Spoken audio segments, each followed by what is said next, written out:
All right, ladies and gentlemen, welcome to another episode of The Goal Difference here. And we're going to do a live stream today. So it's something new. I'm still experimenting around. And today, we're going to a special episode today because, as you guys know, in the upcoming weekend, we're going to see Arsenal host Liverpool at the Emirates Stadium. So I thought this would be like a fun video to talk about, like, Arsenal versus Liverpool in a Premier League era in a combined first 11 in the first team. Yeah, who would you who would you fancy playing in the first 11? I'm going to do a comprehensive list. I'm going to show you guys like my opinions. I'm going to show some players. You're going to see whether they deserve to be in the combined first 11 for the all-time Premier League era of Arsenal versus Liverpool. So with that, before I continue, let me see the comments. So Alberto has said, hello, Brendan. Hi, Alberto. Good to see you there. Big up to you. I really appreciate the support. You guys, you've always shown a football Ferrer and myself support. Glad to see you. I know you say you want to see me live, so I thought this live content will be good. We're going to discuss about Arsenal versus Liverpool. And fun fact for everyone that's watching, Alberto is an Arsenal fan, so it's good to see him here. I don't know whether you'll be surprised with my list. We'll see how that goes. So yeah, before we begin, how's everyone doing today? I'm quite excited to show this list. It's, like as I said earlier, it's a bit of a comprehensive list. I'm really excited to show you whether Arsenal, is there going to be more Arsenal or is there going to be more Liverpool players? We'll see how that goes. And yeah, so before I begin, maybe I can do a fast prediction with you guys, right? So what are your predictions for this Sunday? Arsenal versus Liverpool. For Arsenal, right, I think that this is the best time to beat Liverpool because Liverpool's under quite a terrible stretch right now. Although they just beat Rangers last night 2-0. Arsenal, is this the best time to get over the stigma and the hum of beating Liverpool? So yeah, so for me, my predictions, right? So let me put it in the chat, yeah? Let me see. What are your predictions for the game? What are your predictions for the game? Right, so I'll put it in the chat. Maybe you can just key in, see how they see if let me know. Feel free to let me know what are your comments and what's your predictions for the Arsenal versus Liverpool game. So I'll give you mine. So Arsenal versus Liverpool, I think we're gonna win it. Actually, I was thinking of before I came on the show, I was thinking of being like a draw, like a 1-1 draw. But I think we're gonna bring the game to Liverpool. I think their midfield is struggling right now. I know Thiago has came back, so he's probably going to find his fitness and his form. I'm going to go for a 2-1 victory, Arsenal, at the Emirates. I think we're going to finally beat Liverpool. I think we only beat Liverpool. I think in the past, like, a few years, we've only, beat them once only. So I think it's quite a terrible record as of now. Yeah, so we'll see how that goes. So I'll put it in my predictions. My prediction will be 2-1 to Arsenal. So come on, you Gunners. One to the Gunners. Let me put it in so everyone can see. How about Alberto? Are you still there? You want to see you let me know our predictions of the game. Can we hit 10 likes? I think 10 likes. Let's try and hit 10 likes for today. 10 likes for today. Smash the like button. I thank everyone for joining. So yeah, with that being said, I'm going to move on to the combined 11. So thanks everyone for joining.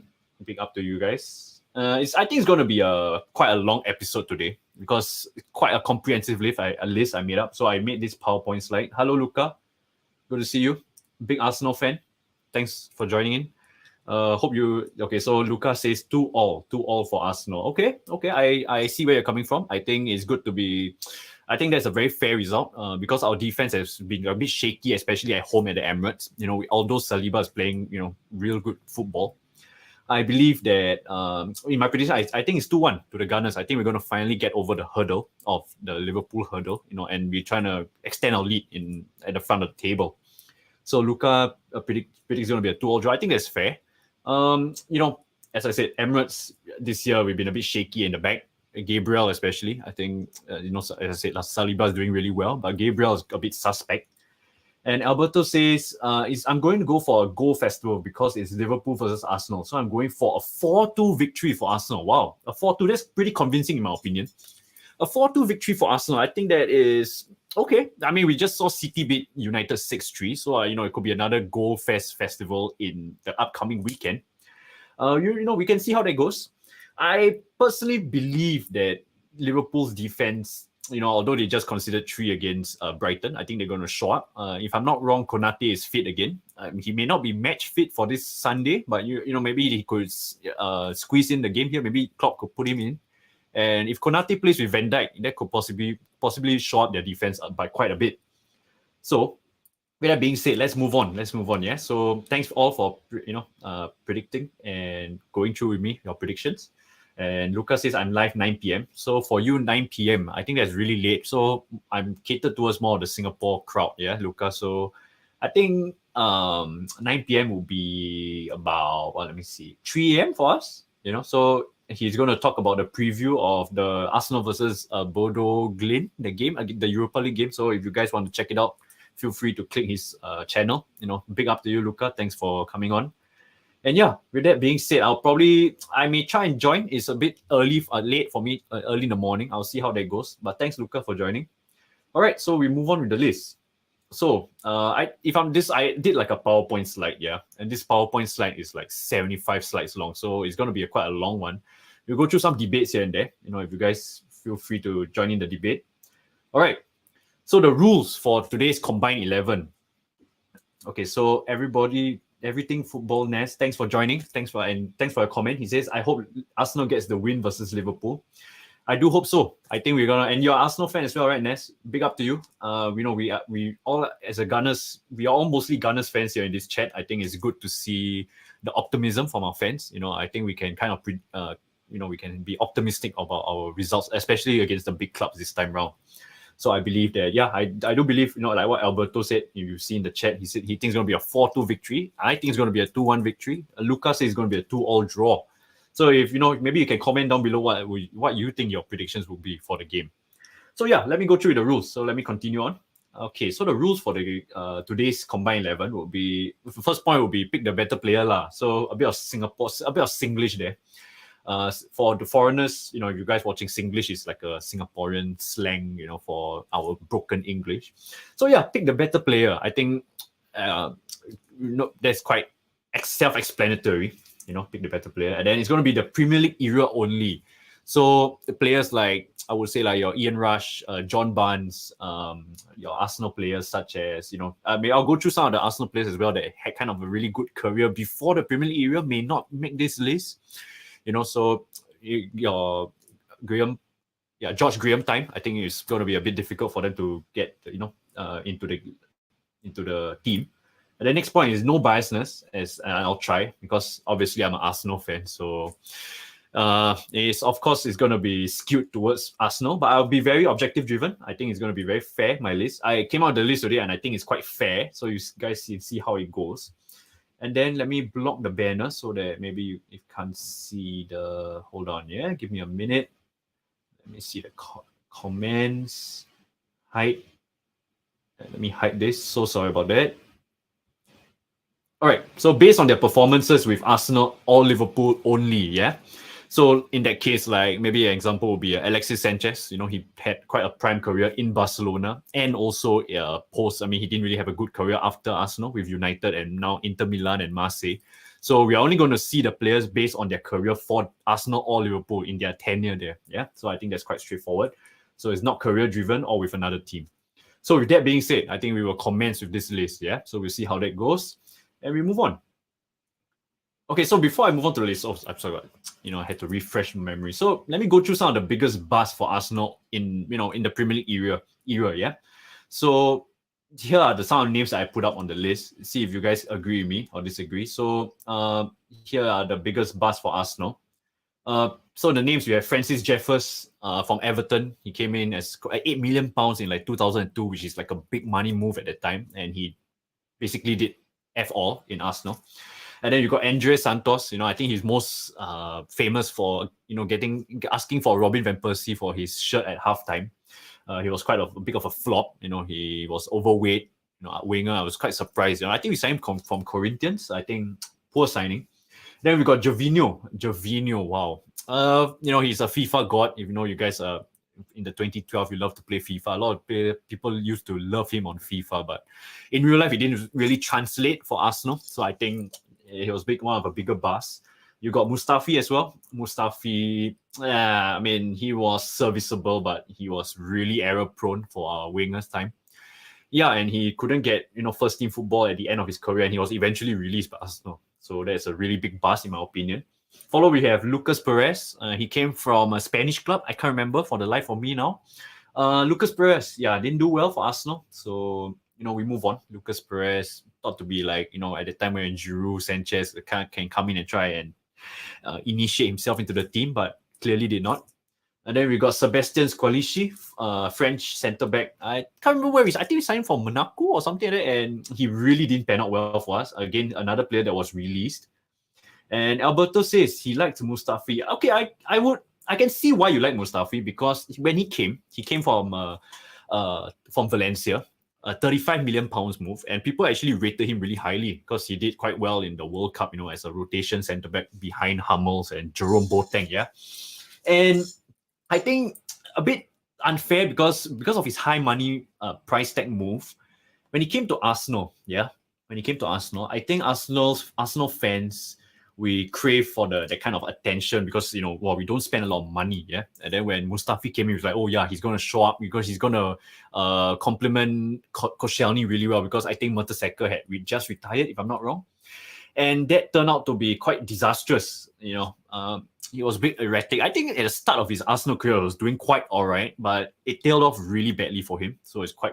I mean, I would say he's one of the not really the biggest bust in Arsenal's history, but maybe in lower tier on the list. I see where you're coming from. Mustafi could possibly be a potential fan favorite, and he could have done way better, in my opinion, with Gabriel Paulista, another one who was serviceable, but didn't make it out my bust list.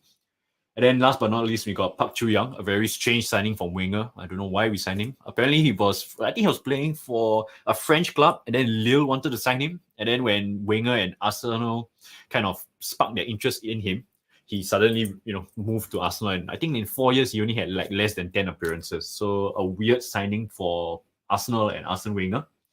I guess it's one of those hit or miss, and this was quite a miss. I have some names missing as well. I got like the likes of Shamak, Marion Shamak. I think that's another bust in my opinion, but the list was really getting up there.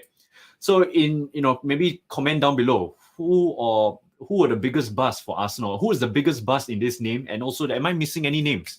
The likes of Shamak, I didn't add him in. Let me see, what other names? I would say like your Eduardo.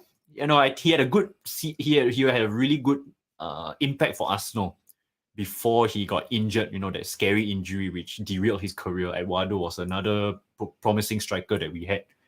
That career unfortunately went down the drain. So yeah, before, maybe you can comment down below if I'm missing any names, biggest bust for Arsenal. And then we move on to Liverpool. I think the biggest bust for Liverpool, before I show this, I got a few names here. Charlie Adam, he came from Blackpool, if I'm not wrong. Blackpool. Quite a terrible signing for Liverpool. I think that was under the Kenny Dalglish era, if I'm not wrong, or Brendan Rodgers. I think Dalglish, yeah. Charlie Adam was pretty piss poor. Old player, they thought, experienced player coming in as like a number 10, but he looked really off shape for Liverpool, for a top 4 club. And then you've got the likes of Alberto Aquilini. I think he came from Fiorentina, if I'm not wrong, and I rated him highly last time when I was really young. And that turned out to be a really bad signing for Liverpool. Didn't play much. Same like Nuri Sahin. Nuri Sahin recently retired. I think he went back to Turkey and played in like Galatasaray or something like that. And yeah, recently retired. He was a Real Madrid prodigy in Real Madrid. Didn't pan out really well at Liverpool. Then he went to Dortmund, and then Liverpool, and then Real Madrid. Something like that, and didn't turn out well for him. Then we've got likes of Christian Benteke. Recently playing for Crystal Palace. I think he's left the club really. Another flop with the likes of Mario Balotelli. Liverpool wanted to give him a chance. Rodgers wanted to give him a chance after the nightmare stint at City, but that didn't pan out well as well. And then Lazer Markovic. And last but not least, Andy Carroll. Andy Carroll, he had a really good impact at Newcastle, which prompted Liverpool to sign him. And then after that, with that being said, after his Liverpool stint not doing really well, he went to Newcastle and West Ham. West Ham first. Yeah, West Ham. West Ham, he did quite all right. I think it was quite fair to put these names down. So let me know in the list, is there any more buzz that I'm missing from Liverpool? On top of my head right now, I really cannot think. Maybe a bit older. Let me think. Liverpool buzz. Probably not on top of my head right now. So maybe let me know down in the comments below. Am I missing any more buzz for Liverpool? So yeah, I just wanted to start off this video. Maybe the reason why I picked my interest was because I started this and I realized maybe I wanted to go through some names of the players that were really bad for Liverpool and Arsenal. So we've come down to the nitty gritty. And now we will go through what you guys have been waiting for, which is the Combine 11. All right, so when I started this video, when I started this idea, I was pondering with the idea of what kind of formation am I going to go for, So I've got a comment, let me see. Andy Carroll, Alberto says, was a proper bust. Yeah, he was really a proper bust. Really unfortunate. Well, that was he. I think he signed for like 41 million pounds. 41 million pounds back in like 2015 was a lot of money. A lot of money, I think he was like a replacement for Suarez, which really didn't pan out well. Yeah, so it was really a proper bust right there. Unfortunate, I think with him, he was another victim of the English media where they hype him up, as one of the next upcoming English media, young, tall, good finisher of the ball, good finisher at the time. And unfortunately, it didn't pan out for Andy Carroll. So yeah, as I was saying, thanks for the comment, Alberto. Appreciate it. So yeah, as I was saying, when I pondered with this idea, I was thinking like, what kind of formation am I going to play for Arsenal versus Liverpool? Combined 11, how to integrate the best first 11 from these teams respectively. So yeah, I was going through 4-4-2, 4-4-3 maybe, or 4-2-3-1. I think this was my top three formations. I could have gone for like a 3-5-2 as well, a bit more modern, but I think I want to keep it a bit old school, So out of these three, my result will be in the next slide, and so maybe I'll show you what. So I think this will come to no surprise, especially I'm an Arsenal fan. We adopted this formation for quite a while. And we're going to go for a 4-2-3-1. 4-2-3-1. I think 4-2-3-1 is going to be a very fair formation for both clubs. And then we're going to see the players that are going to be in the combined 11. All right. So without much further ado, we will proceed on with the goalkeeper. All right. So the goalkeeper, I had some... When I was doing my research also, I was going through like some proper goalkeepers that Arsenal had in the Premier League era. So some honourable mentions would be the likes of Jens Lehmann. He didn't make it to my final standoff list. Jens Lehmann was really good. He played for the Invincibles, but he was really error-prone at the tail end of his Arsenal career. And then we've got the likes of Wojciech Szczesny. I think he didn't play much. He was touted to be another big up-and-coming goalkeeper. He's now plying his trade at Juventus.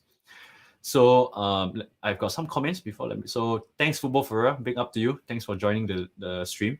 Appreciate it. Cheers to you, my man. Then we've got, so he said smash the like button and subscribe. Thank you. Appreciate the support and love. And then Goguma says, hi, Brendan. Hi, Goguma. Really appreciate the love and support. I really appreciate as I'm starting to grow this channel, this kind of content. I want to see whether you guys enjoy it. Yeah. So let me know if you guys enjoy it. Anything I can improve on, also let me know. All right, so Ryan Adrian says, let's go, Brandon. I hope to see you on Friday, for the Sailors game. I'm really appreciative. Come on, you Gunners. Of course, man. You got to rep the Gunners, yeah? So, maybe you can comment down below what your predictions for Sunday's game. I'm predicting a 2-1 win for Arsenal. All right, so without further ado, let me continue. Thanks all for the love and support. So, so for Arsenal, some of the honourable mentions at goalkeeper. I said Jens Lehmann, he played for the Invincibles. I think he was really error-prone at the end of his Arsenal career, especially in the, the Champions League final. Who could forget? He was sent off in like the 18th minute. Unfortunately, we could have really brought the game to Barca, especially Sol Campbell scored first. Yeah, we scored first, and we unfortunately lost the finals 2-1. Really unfortunate. And then we got Wojciech Szczesny. He didn't play much. I think after, was it? Not Almunia. I can't remember, was it Almunia? He came on and then he played 2-3 years, solid years, I would say. And then we moved on from him. Now he's plying his trade in Juventus. Now, I think Juventus is not even starting. They've started with Perin, right? If I'm not wrong. If you guys correct me if I'm wrong, I think Perin is starting now, Mattia Perin. And then we got Petr Cech. It's very I can't put Petr Cech in the final standoff because Petr Cech is a Chelsea legend. He did after his Chelsea stint, he came to us, Arsenal, and he played pretty well, for us. But as an Arsenal legend, I don't think I cannot put him. It's really disrespectful to the Arsenal fan base, and big up to Petr Cech, great service for us at the end of his career. So Lucas says Jens Lehmann. Yeah, Jens Lehmann is a good shout. And then Ryan says, I'm going for another 3-1 at the Emirates. All right, 3-1, I think it's fair. And then Ryan as well, you watched a game recently at the Emirates, right? So he's a Singaporean and he's a big Arsenal fan like me. So big up to you. Thanks for coming on the stream. 3-1, I think it's a fair result. Liverpool's playing quite shaky right now. And we'll see how that goes. And then we'll move on to Liverpool's honorable mention. So I foresee a bit of a biasness of a lot of Arsenal fans in the chat. Don't mind me. I'll go through. Of course, I have to go through both teams. So Liverpool, we have the likes of Simon Mignolet. As of recent, I think he was the keeper right before Alisson. He had quite a decent year, quite a few decent years at Liverpool. Simon Mignolet, now he's playing. I think he's at Club Brugge, if I'm not wrong, and Club Brugge just beat Atletico Madrid 2-0. So it's quite a big Belgium, going back to Belgium, and he had really good solid years with Liverpool. And then we've got the likes of Jerzy Dudek. I think Liverpool's hero in the Champions League final in 2005. He saved like 2 penalties, if I'm not wrong. A big legend at Liverpool. I got to put him in as an honorable mention as well. Followed by David James. If you guys, David James, he's more remembered for his Portsmouth time, but back in the 90s, he was quite a solid goalkeeper for Liverpool. So I have to put him in. And then last but not least, we have the legend Pepe Reina. He's still playing his trade. I think he's still playing for Lazio or Napoli, one of those clubs. But he recently he played for Lazio and Napoli. And Liverpool, he had really good solid years before Mignolet came on. At the tail end, again, a bit error prone, but he gave a lot of his prime years to Liverpool. So got a shout out to Pepe Reina. So with that being said, I think it's going to be quite obvious who is going to be the final standoff for the 2 keepers. It will be David Seaman against Alisson. So how is this going to work is I'm going to give you a bit more thorough analysis on both keepers and all the positions upcoming. And then, I will give you my final decision and final thoughts. Yeah. So it's going to be David Seaman versus Alisson. All right. So let me start off with David Seaman. All right, Mr. Safe Hands himself. I hope you guys can see the screen. All his honors. I was a bit worried you guys can't really see the screen. But yeah, here are his honors and his appearances and whatnot. So he had 344 appearances for the Gunners. And he kept a whopping 141 clean sheets. I think that's a really impressive stat line. And yeah, his honors was that he was a 2-time Premier League champion, and also he won the first league. I saw in this stat they don't really count the first division before the Premier League, so he was a 2-time Premier League champion. And then so his honors are on the screen. And yeah, David Seaman, what a legend. Before unfortunately he didn't play for the Invincibles, but he was such a people really rated him, and he was England's number 1 for a long time. Yeah, so I really like David Seaman. I think he was, of course, before my time, but when I first started watching Arsenal, I think it was his last season there, if I'm not wrong, or his last 2 seasons, and he was really good still. It's unfortunate that his old age and he wanted to move on, and yeah, a really top quality goalkeeper right here. So David Seaman, Mr. Safe Hands himself. Now he's going to go up against the likes of Alisson. So Alisson right now, he's started to be one of the best goalkeepers in the world, yeah, and rightly so. I think the past 5 years he's been really good for Liverpool. What a signing for Liverpool and Jurgen Klopp. His honors are on the screen. As you can see on the individual, he's got tons of honors, right, credited to him. And then he's Liverpool signed him from Roma, if I'm not wrong, yeah. And what a signing he turned out to be. He's won the Premier League, he's won the FA Cup, he's won the League Cup, he's won the Champions League, he's won the FIFA Club World Cup. So he's won every title imaginable that you can win at Liverpool. And yeah, with that being said, I think, this is going to be, I would say not say straightforward, but again, before I move on, he's got 143 appearances with 66 clean sheets, and he even got a goal. I can't remember what was the goal. If you guys can say in the chat, feel free to let me know what's the goal. And he's got 2 assists. And yeah, so I'll give you my thoughts. I think this is a bit straightforward just because of the fact that the keeper that I'm going to go for is Alisson, because he still can grow his legacy at Liverpool.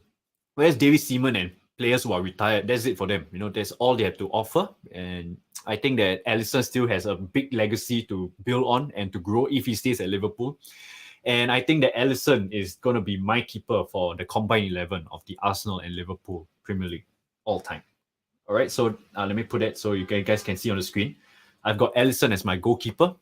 So it's good to see, I think Alisson's a fair shout out. Comment if you agree with me. Maybe you believe that David Seaman is a better choice. But I think Alisson is a fair choice at the end of the day. Yeah, so, okay, so Alberto says that Alisson has won everything with Liverpool, but he's nowhere near Seaman. Okay, fair shout. This was, okay, although I say it's straightforward, I had to ponder a bit because I think recency bias will give the edge to Alisson, but I do believe that in time to come, right, if Liverpool continue their success, I think Alisson will still grow on his legacy. So that is why I'm putting him in as my first time all-time combined 11. Unfortunately, I think if this happened like 1 or 2 years ago, definitely Seaman would take the nod over Alisson. Sorry, excuse me. Yeah, so thanks for commenting. I think that is a very fair argument that, David Seaman and Alisson, and don't forget, as I said, David Seaman was England's #1 for a real long time, and he had a good legacy at Arsenal. No complaints about him. Really close fight here, in my opinion. All right, so I'm going to go a bit of a recency bias. I'm going to go for Alisson here. With modern football, modern era football, and of course, I mean, to Alberto, your point, Arsenal, David Seaman was blessed playing under George Graham as well. He's got a really good back four with the likes of Steve Bold, Tony Adams, Nigel Winterburn, and Lee Dixon. Some names you're going to see in further down the road in this video. Sorry. So, blessed with a good defense, David Seaman probably didn't have to do much. And also, like now, Liverpool, I would also say that they have a real good defense. So both goalkeeper has really good defense, but in my opinion, for now, and with the fact that Alisson still can grow his legacy, I'm going to go for Alisson. So let's move on. It's going to be quite a long video in my opinion. Not in my opinion, but I think it's going to be quite a long video. So yeah. So here are the left back position. Yeah. So I'm going to go for Arsenal's honorable mention. So they're going to have the likes of Gael Clichy. I think Gael Clichy was really good for us before he moved to City. He was a worthy replacement for the Arsenal left back I'm going to go for in the final standoff. And then you've got Nacho Monreal.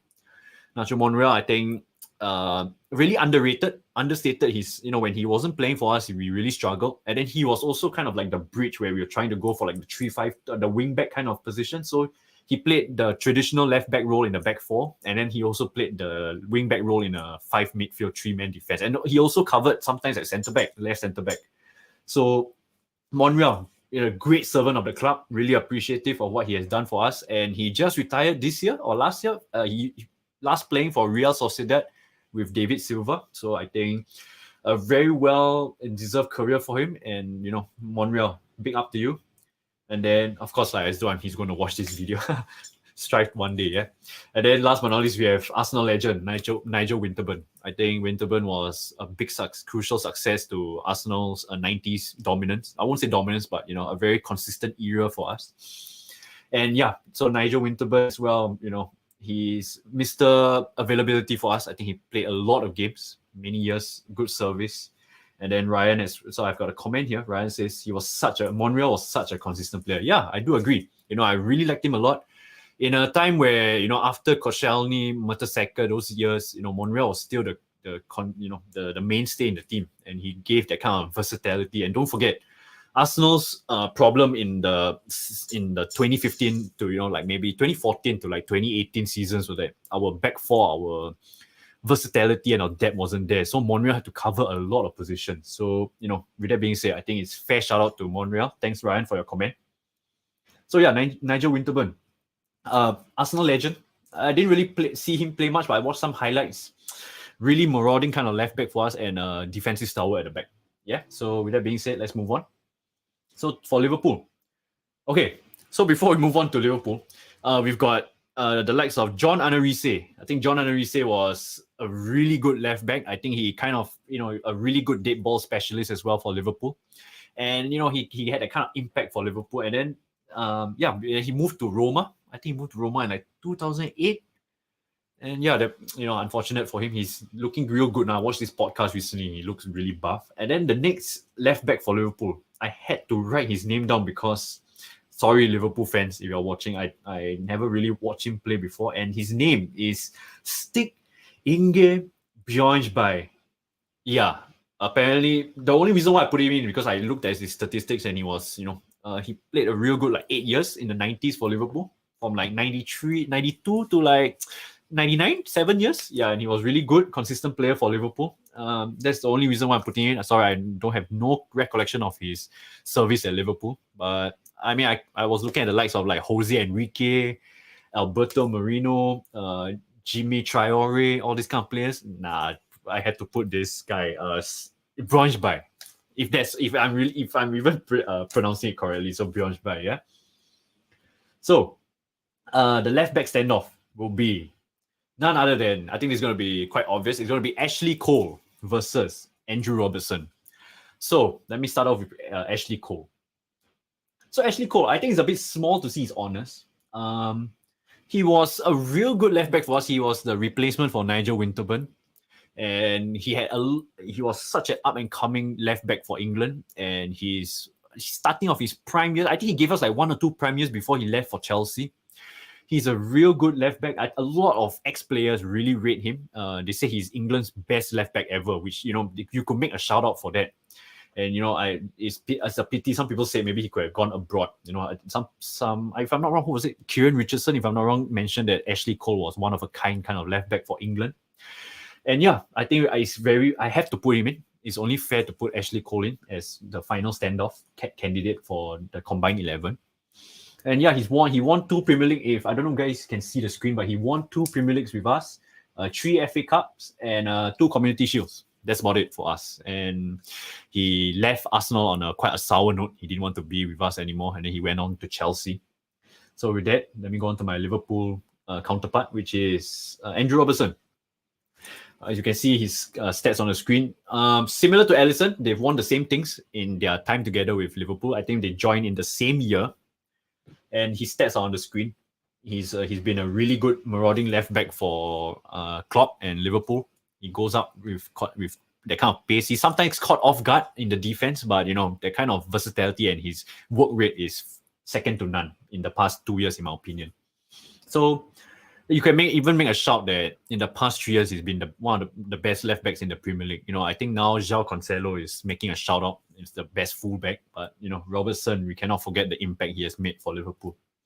All right, so who is going to be my left back for this combined 11? And then it's going to be, I have no drum rolls, but yeah, drum rolls is going to be Andrew Robertson. All right, okay, so this is going to be the first time I can kind of use that rules. If you guys forgot about the rules at the earlier on, I said that this list is going to comprise of players that we're going to focus on their time at a certain club, which is Arsenal or Liverpool. Yeah. So in this case, Ashley Cole is the better player.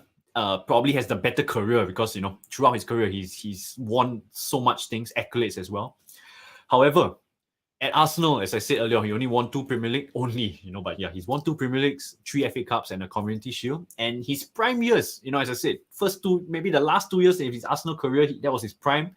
And then he moved on to Chelsea, and that's where he really went off as the best left back. You can say arguably the top 3 left backs in the world in his Chelsea era days. And with that being said, I cannot put Ashley Cole in because I cannot count his Chelsea time with Arsenal. So with that being said, I got to go for Andrew Robertson. And likewise to Alisson, he can still grow his career and his legacy at Liverpool. Yeah. So with that being said, let's move on. So that's going to be my goalkeeper and my left back. So far, it's a Liverpool-dominated squad. And you see how this goes.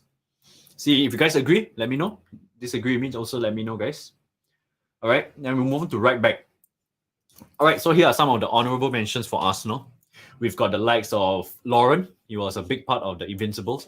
They say that he used to play as a striker, funnily enough, and then he moved to the right back role. A real good right back for us. He was quite a specimen for us, tough kind of player that we needed at the back line. Then we've got the likes of Bakary Sagna. Bakary Sagna was a good servant for us. I won't say a servant because he also left to go to Manchester City at the end, but he did give us a lot of good prime years, and he was a consistent. I remember his crosses was really good. To when we first signed Giroux, I think they connected quite a few times, and Bakary Sagna, great right back for Liverpool, for Arsenal. Sorry. And then last but not least, I had to put Hector Bellerin in for his years at Arsenal. And wait, let me drink some water. My Arsenal cup. No biasness. So yeah, Hector Bellerin. I had to put him in. He just left to Barca. I think he had like 2 good years with us. He's more of an attacking kind of right back. He has some of defensive liability. But big ups to Hector Bellerin. He was an Arsenal fan throughout. He loved the club. He played for the badge, and it's sad to see him go. But times have changed at Arsenal, unfortunately. Or fortunately, because we are top of the league. But yeah, with that being said, Liverpool, we've moved on to Liverpool. And then we've got Liverpool's right back, and honorable mentions will be the likes of Steve Finnan. They're starting right back in the 2005 UEFA Champions League. And then you got Rob Jones, another player where I've never seen him play before, but I saw his stats and he had good 6, even I think 8 years of Liverpool, at the right back position for Liverpool. And so Alberto says, before I move on, that glass was made for a beer. Yeah, but I've got to drink some water, clear the throat.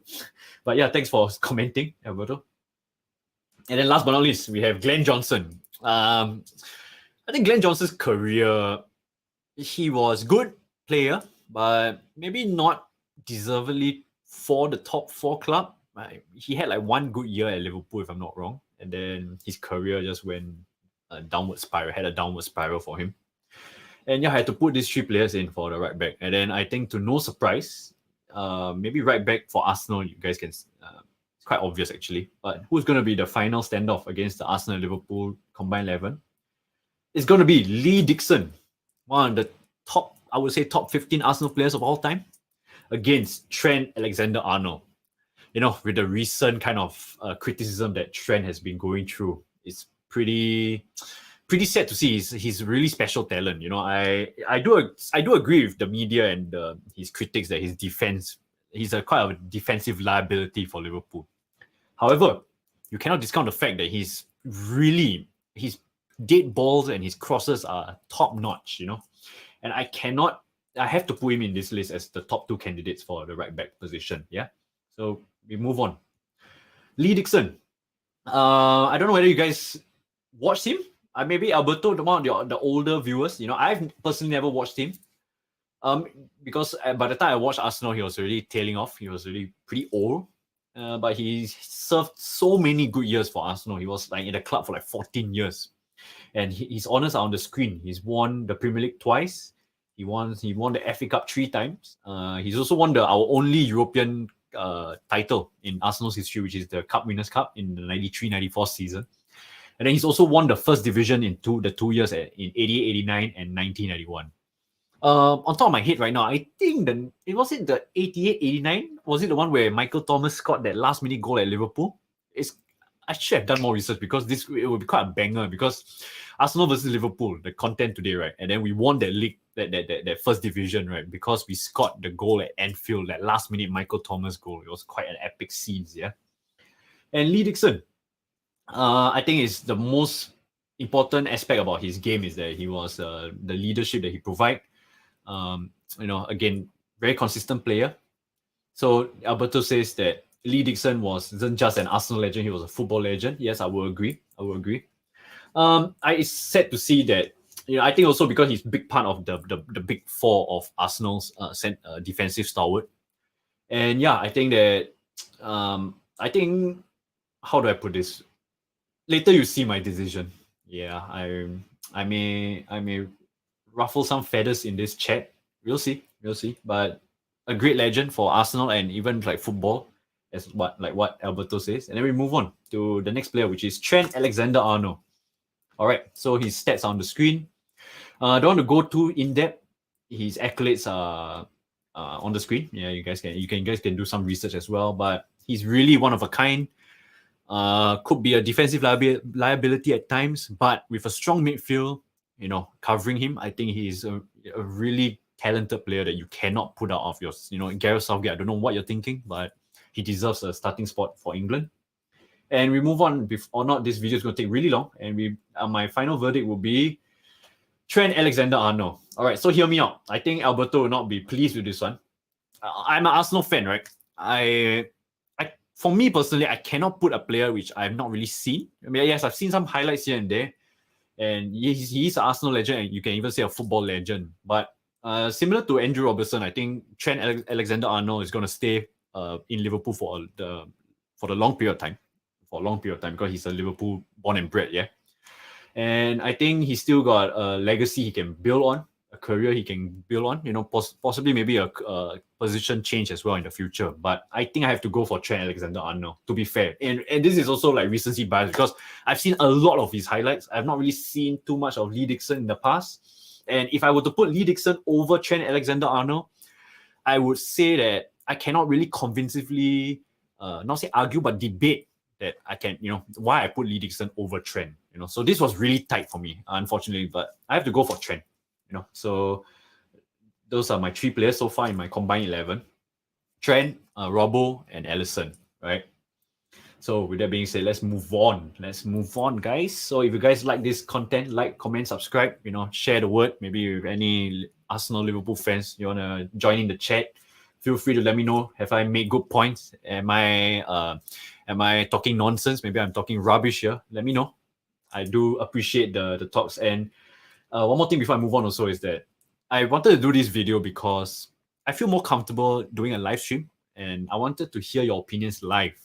Sometimes when you do a video, yes, maybe you garner more views and it's easier to attract the attention of like the normal your basic viewers. But I believe that I really appreciate the interaction with you guys. Yeah, so I think I really thank you all for your support, and then we move on. So centre backs, honourable mentions for centre backs. Arsenal, we will have the likes of Martin Keown. He was an Arsenal legend. He was after Steve Bold, and he gave a lot of good years for Arsenal, but he didn't make it. So centre back, I'm going to talk about 2 Arsenal centre backs. I'm going to also talk about 2 Liverpool centre backs. Yeah. So with that being said, Martin Keown. So let me see.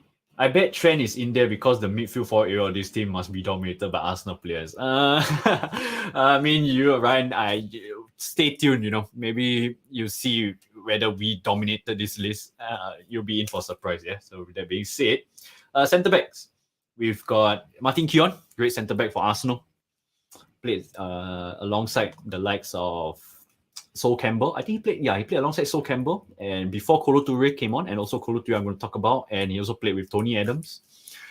Great centre back for us, but I also can't really put him in because the other 2 centre backs out triumph him, in my opinion. And then we've got Kolo Touré. Kolo Touré gave us like 4 years, great 4 or 5 years before he moved on to City. So very short time of his prime with us, but he really did give us a lot of good years. And then we got Laurent Koscielny. Koscielny, what a pity. He could have been an Arsenal legend, but the way he left Arsenal 2 years ago was quite disgraceful. And, he wasn't really happy with the board and whatnot. I don't want to go too much in depth about it, but he was such a boss, His prime years was like 2015 to like 2017. Him and Mertesacker and whatnot, really good players. So Alberto says, the way you're going, you end up picking up the current Liverpool squad because they've been playing together for a few years now. Yeah. I mean, you stay tuned to find out. But, Liverpool in the past 3 years, 4 years have been dominating. So it's only right and fair to say that you cannot discount the fact that the Liverpool players has a bit of an edge because of, the recent dominance that they had.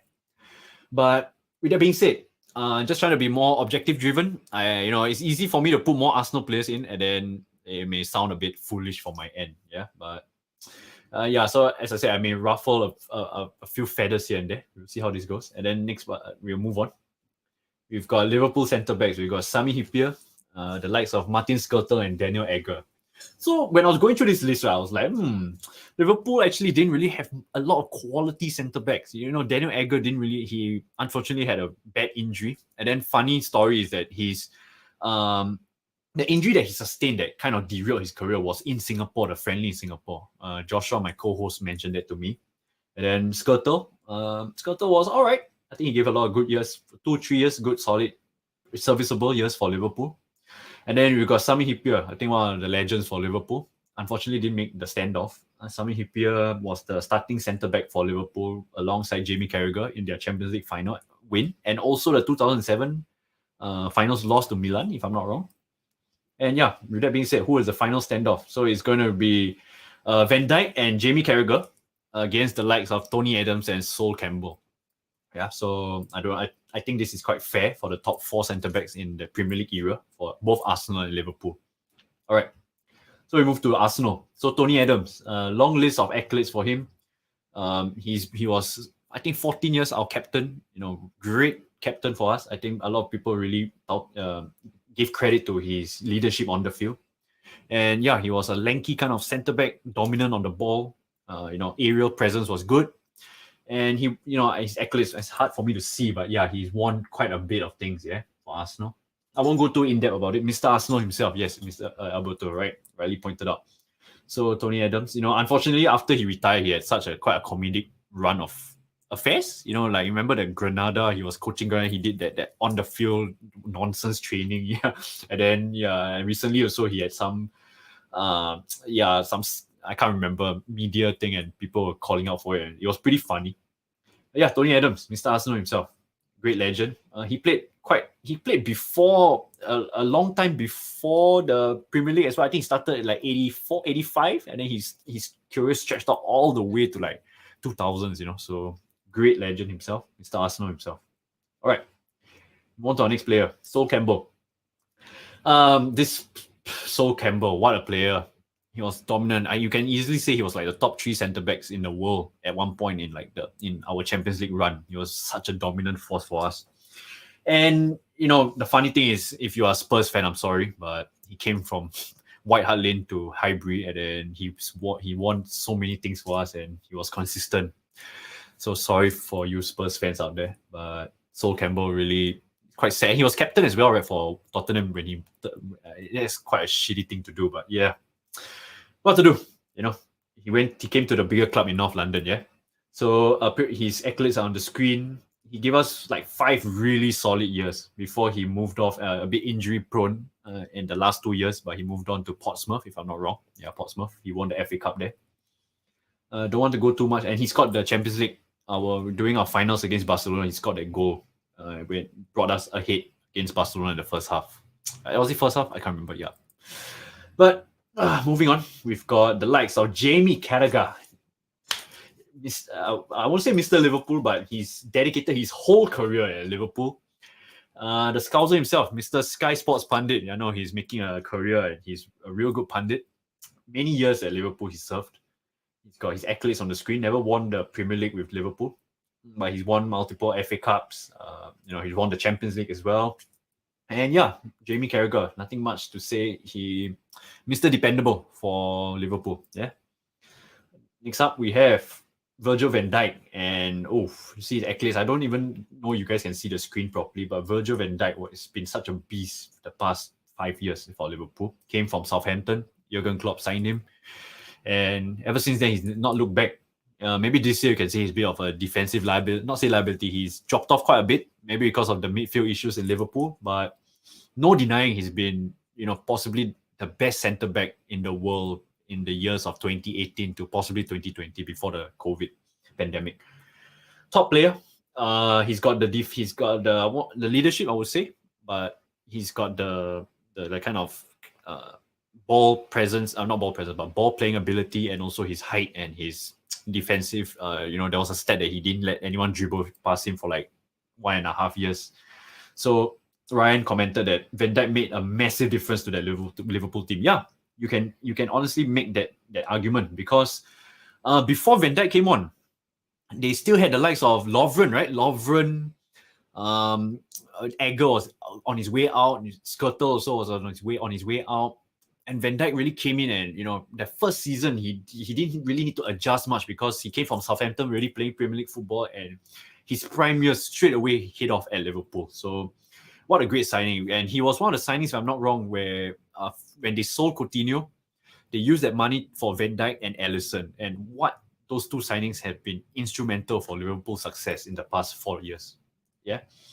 So Alberto says Carragher was crap, and I think he scored 8 own Premier League goals. As an Arsenal fan, I would say I won't really rate him really highly because I think it's more of like a loyalty kind of aspect. I mean, he wasn't really like the top 5 centre backs like in all his years he's played, right? I don't ever think he slotted himself in like the top 5 centre backs. Correct me if I'm wrong, any Liverpool fans in the stream, or maybe you're watching this on replay, you can comment down below. Was he really a top centre back? I would say he's not really like your top 5 centre backs in the league when he was playing, but he was Mr. Dependable for a reason. 508 appearances for Liverpool, you can't discount that. And maybe that's why they've not won much.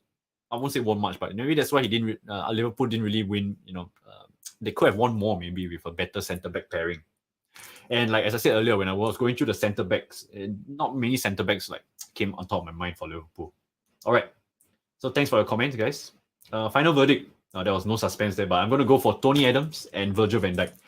I think if they were to play, this is quite a nightmare duo because there are no pace, especially in like world football these days. You need kind of a centre back really needs pace, but in terms of accolades and in terms of the presence and what they've done for their clubs, I got to put Tony Adams and Virgil van Dijk in this team.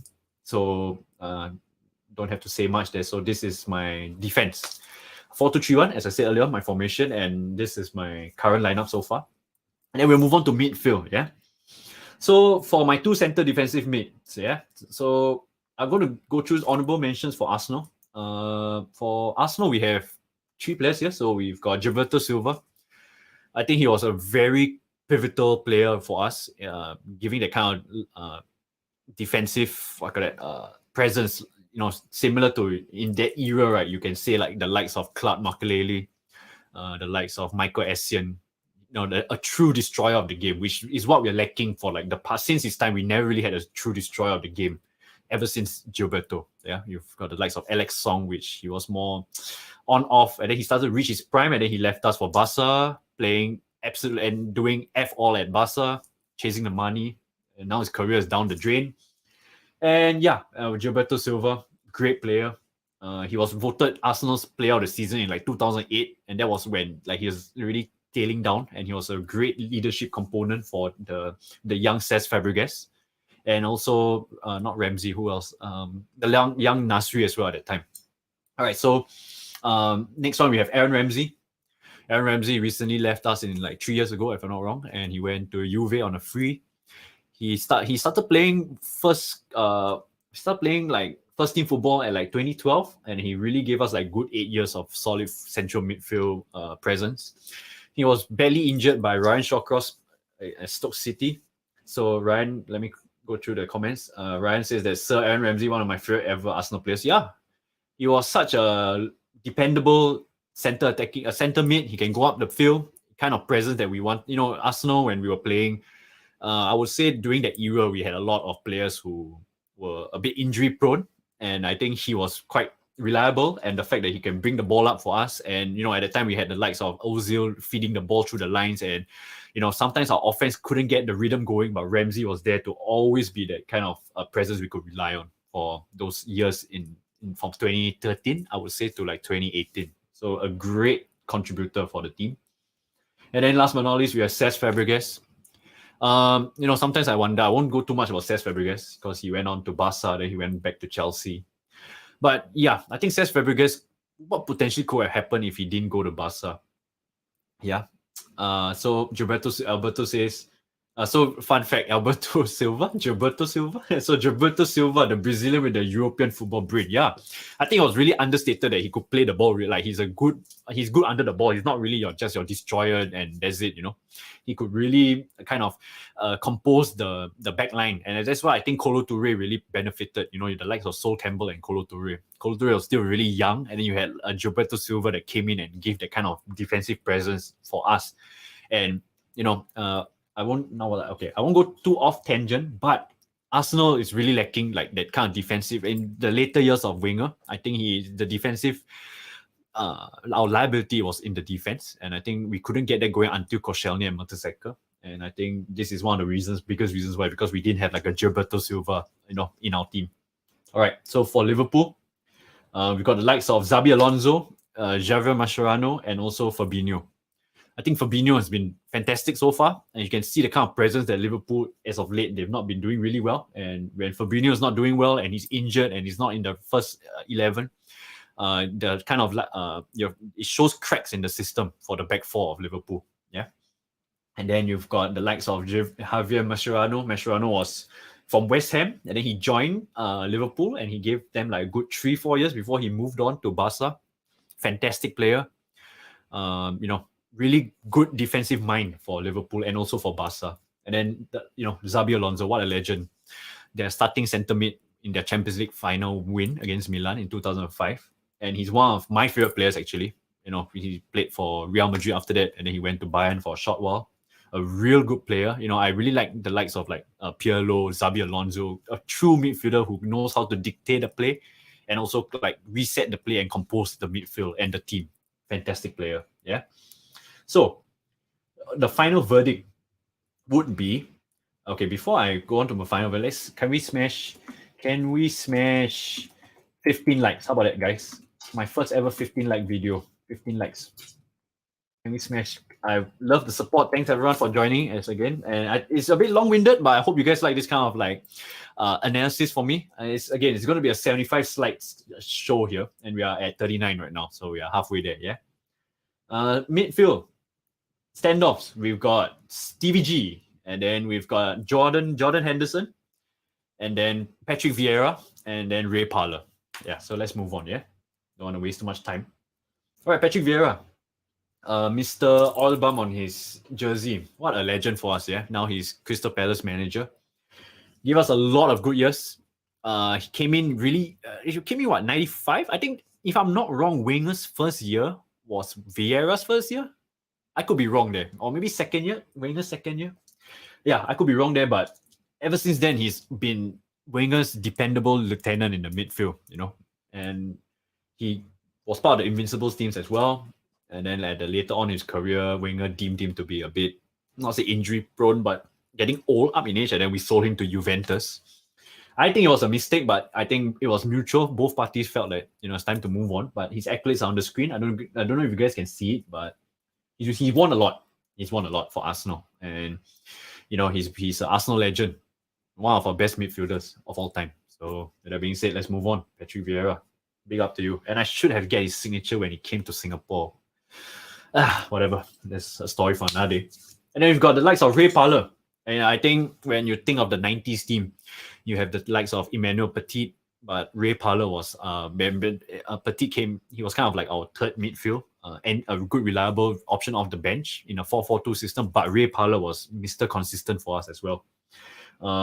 Gave us really good years. I think also partly he gave us a lot of leadership behind the scenes. When he was getting older, he still can contribute on the field and also guide a younger Arsenal team that Wenger was building. And yeah, look at his accolades on the screen. He's like one of the old boys as well. That when the Premier League just started, and he was an instrumental part in building that core of the midfield that we had in Arsenal. So with that being said, let's move on. Ray Parlour. Big up to you, Ray Parlour. We got Jordan Henderson. All right, so Jordan Henderson. I liked him when he was at Sunderland. Yeah, then he moved to Liverpool, and I thought like, okay, this could be a good signing for Liverpool. Then it took a while for him to get the engine rolling. But when Jurgen Klopp took over, I think that's when he really found his the kind of Jurgen Klopp knew how to use him in the first 11. So I think Jordan Henderson has been instrumental in their success as well. His honours will include as on the screen. And yeah, I think as of now, he's getting a bit old. And I think that you can see he's tailing off a bit in terms of the ability. But I think in terms of the leadership and the kind of quality he has in this Liverpool team, you can even argue that he's been the best Liverpool captain in the Premier League era over Gerrard. That could be a hot take. But yeah, he could be, in terms of leadership, you can make an argument for that. And last but not least, we have Stevie G. All right, Stevie G. Stevie G. I don't think I have to say much about him. Liverpool legend. Unfortunate about his slipped at 2013 when he slipped and then Dembaba scored that goal that cost Liverpool the title. But no denying he's Liverpool's best player in the Premier League era. I think it's quite easy to say that. Maybe Salah can make an argument in the future, but I don't have to say much. CVG, Liverpool legend, yeah. And for my final verdict, I think it comes to no surprise that I have to go for this duo of Patrick Vieira and Steven Gerrard. I think it comes to no surprise. I think these two they are legends in their own respective clubs, and I think it was quite straightforward, these two, to represent the combined 11 of the Premier League era for Arsenal and Liverpool. So far, the team is showing up to be like this. Alisson, goalkeeper, Trent, right back, Tony Adams, centre back, Virgil van Dyke, left back, Robbo, and then we got the centre mid duo of Gerrard and Patrick Vieira. Yeah.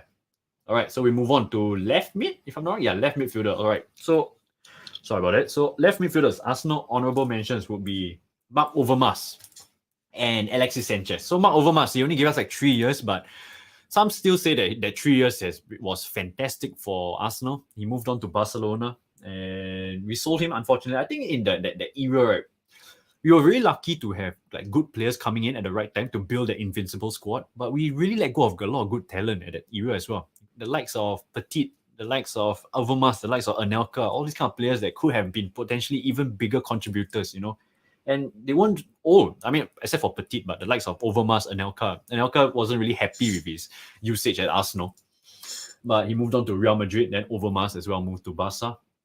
Great player, 3 years. He's now coaching at Ajax, if I'm not wrong, or director there. And then we've got Alexis Sanchez. I've got to put him here.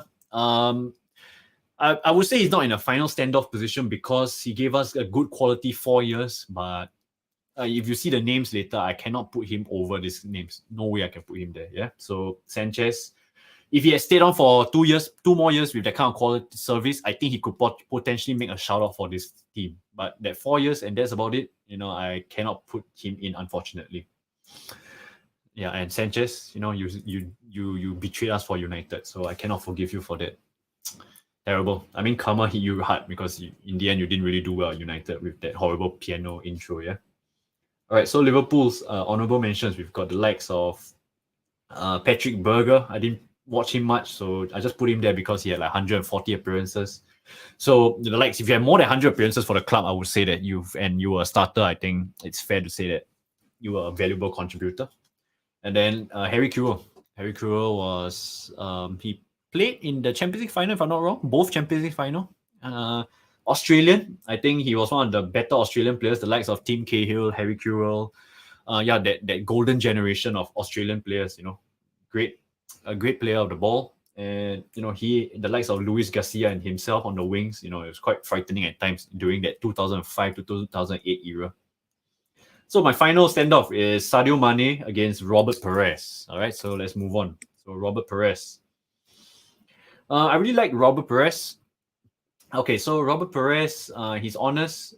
He was part of the Invincibles teams. He won 2 Premier Leagues, 2 FA Cups. He was unfortunately subbed off in the 18th minute against Barcelona in the final because when Jens Lehmann got the red card, Robert Perez was the player to get subsequently sacrificed. And I knew that. I mean, I did some research, and he still holds resentment because he felt a bit unfair that he was the player to be called off. And that's why he left Arsenal, actually.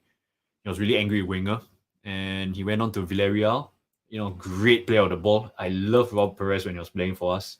And the Invincibles era, the highlights you can see, he was really good on the ball, counter-attacking football, and the kind of link up that he had with Dennis Bergkamp, Thierry Henry, I would say even Freddie Ljungberg. Fantastic. Absolute French masterclass from Robert Perez. And then we move on to Sadio Mane.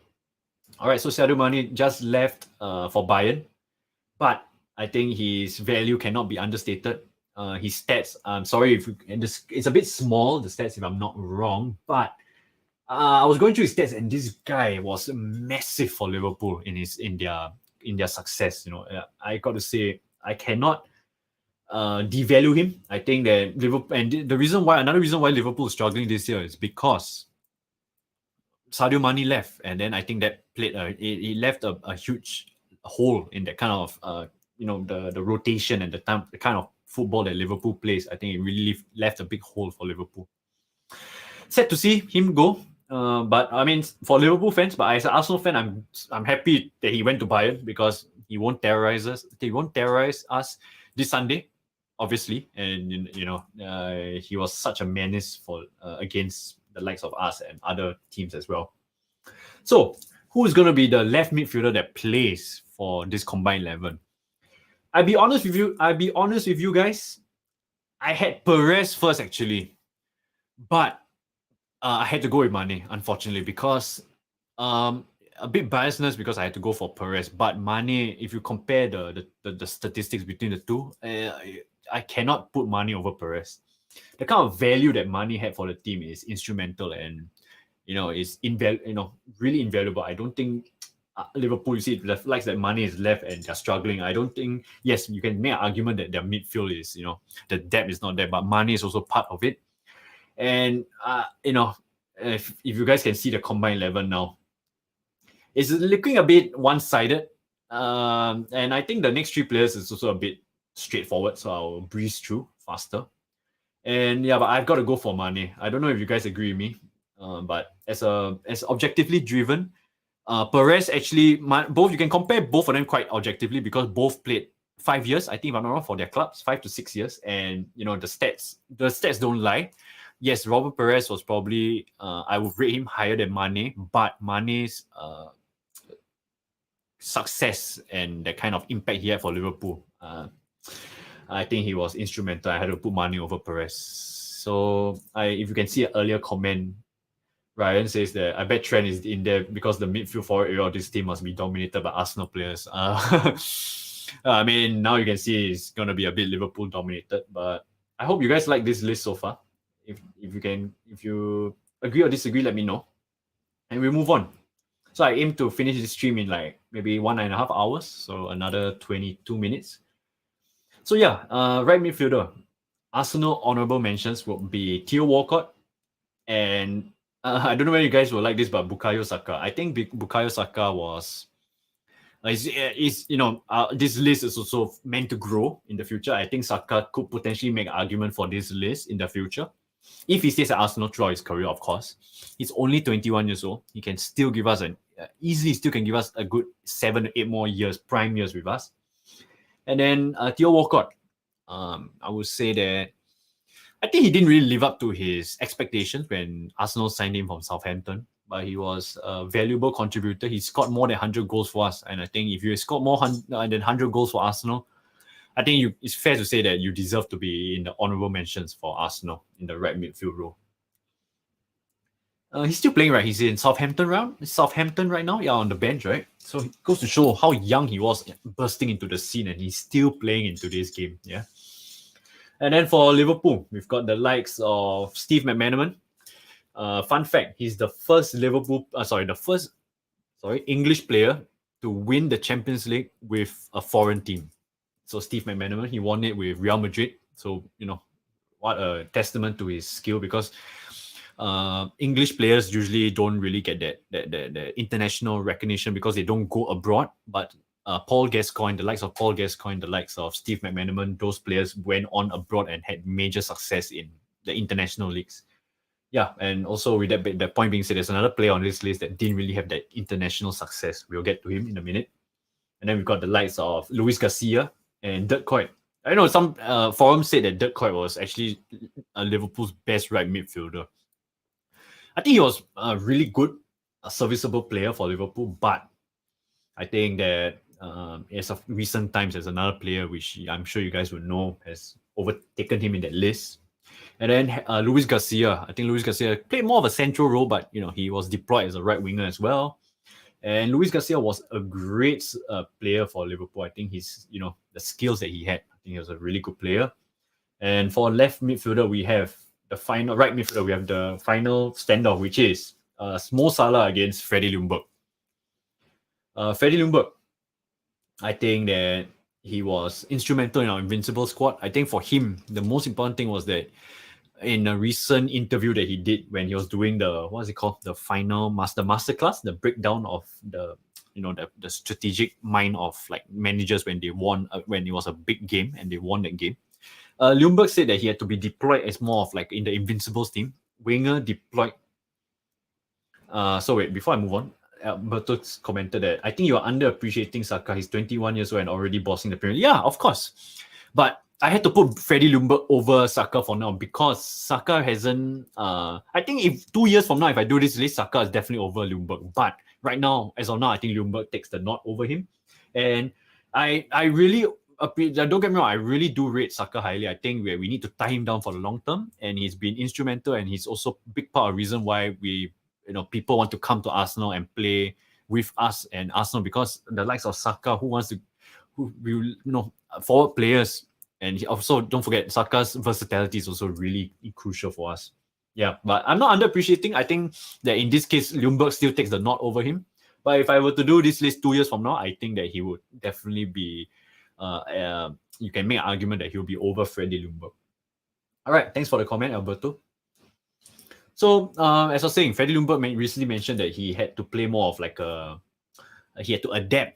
He was like a jack of all trades for that team, the Invincibles team, because he needed to play left wing when Perez was out. He played his usual right mid. He had to deploy as an attacking mid at times.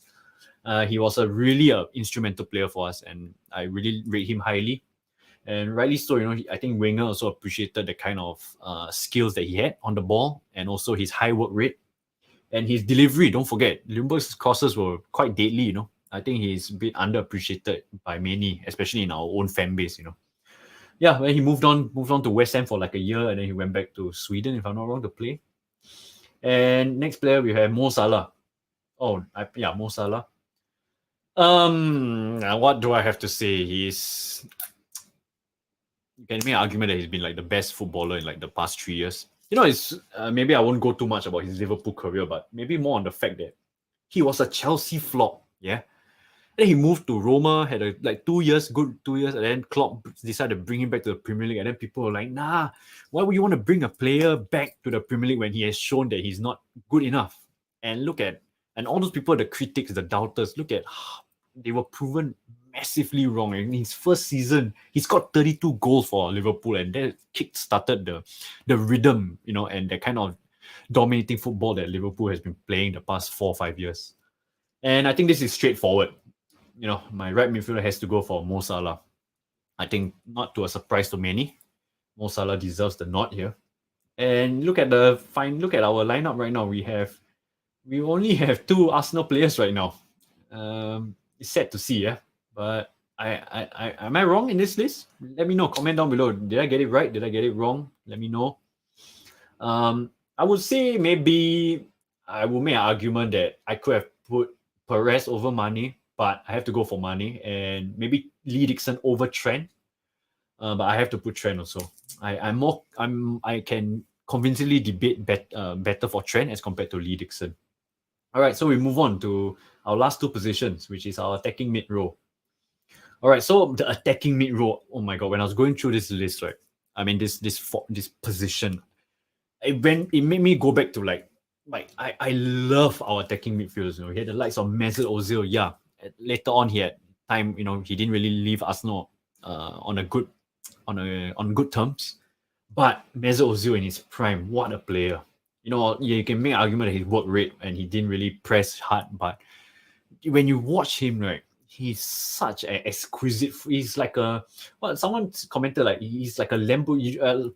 Rival fans said that Arsenal had like a Lamborghini in our garage and we didn't know how to utilize him. And you can make an argument that's kind of true, because Mesut Ozil was such a great player. He's the way he controls the ball, the way he can he's like always 2 steps ahead of people.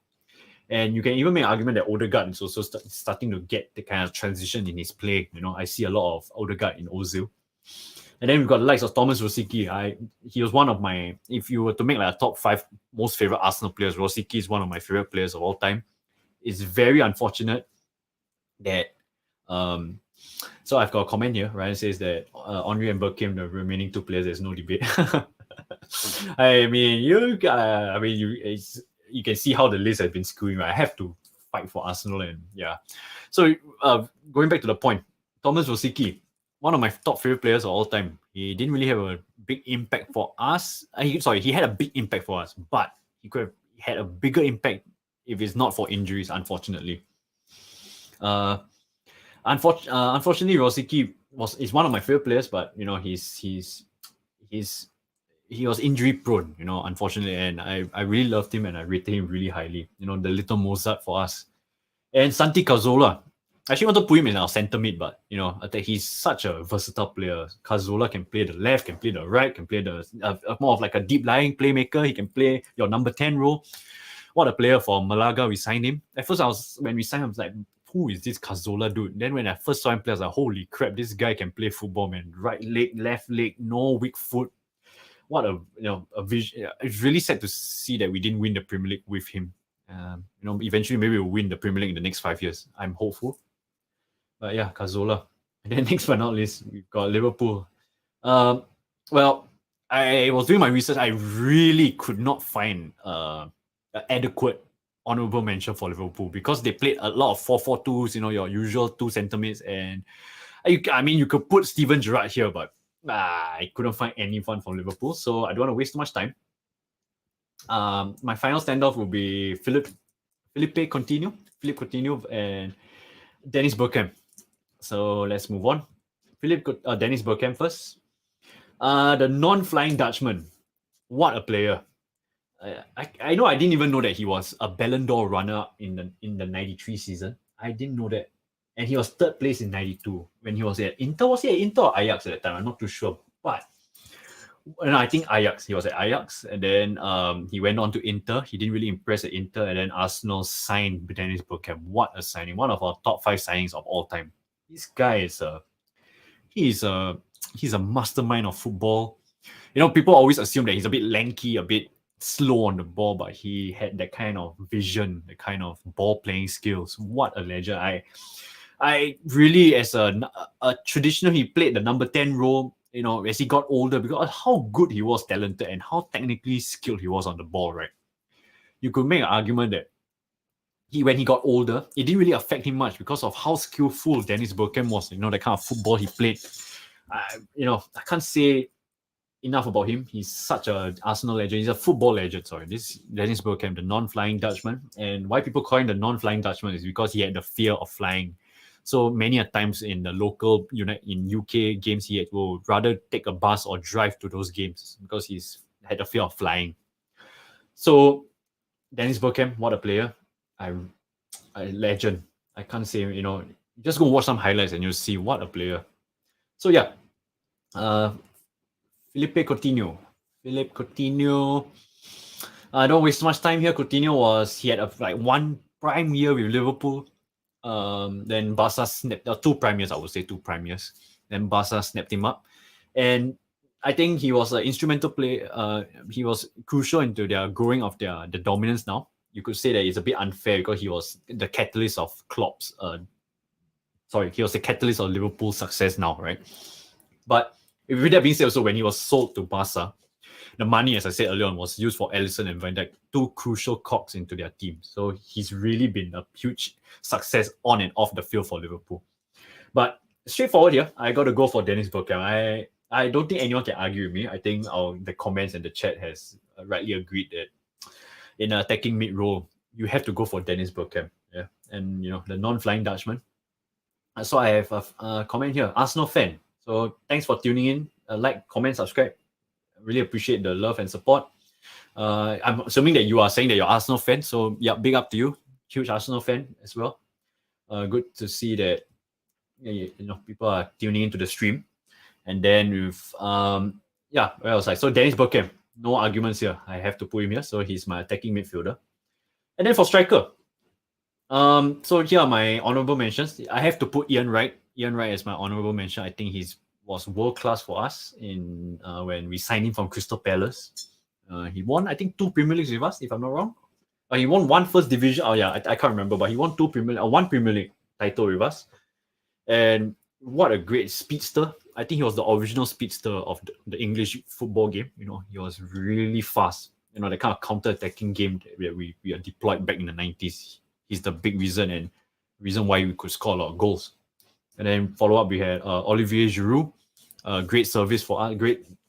He was really good for us in from when we signed him from Montpellier. And Giroux, what could have been? I think if he had stayed a while longer, maybe he could have won more titles with us. And the problem with Giroux was that when he was on fire, on form, he couldn't miss. And he's also a good hold-up kind of striker player. But I think, unfortunately for him, when he was on his dry spells, he was really dry. Couldn't get us going.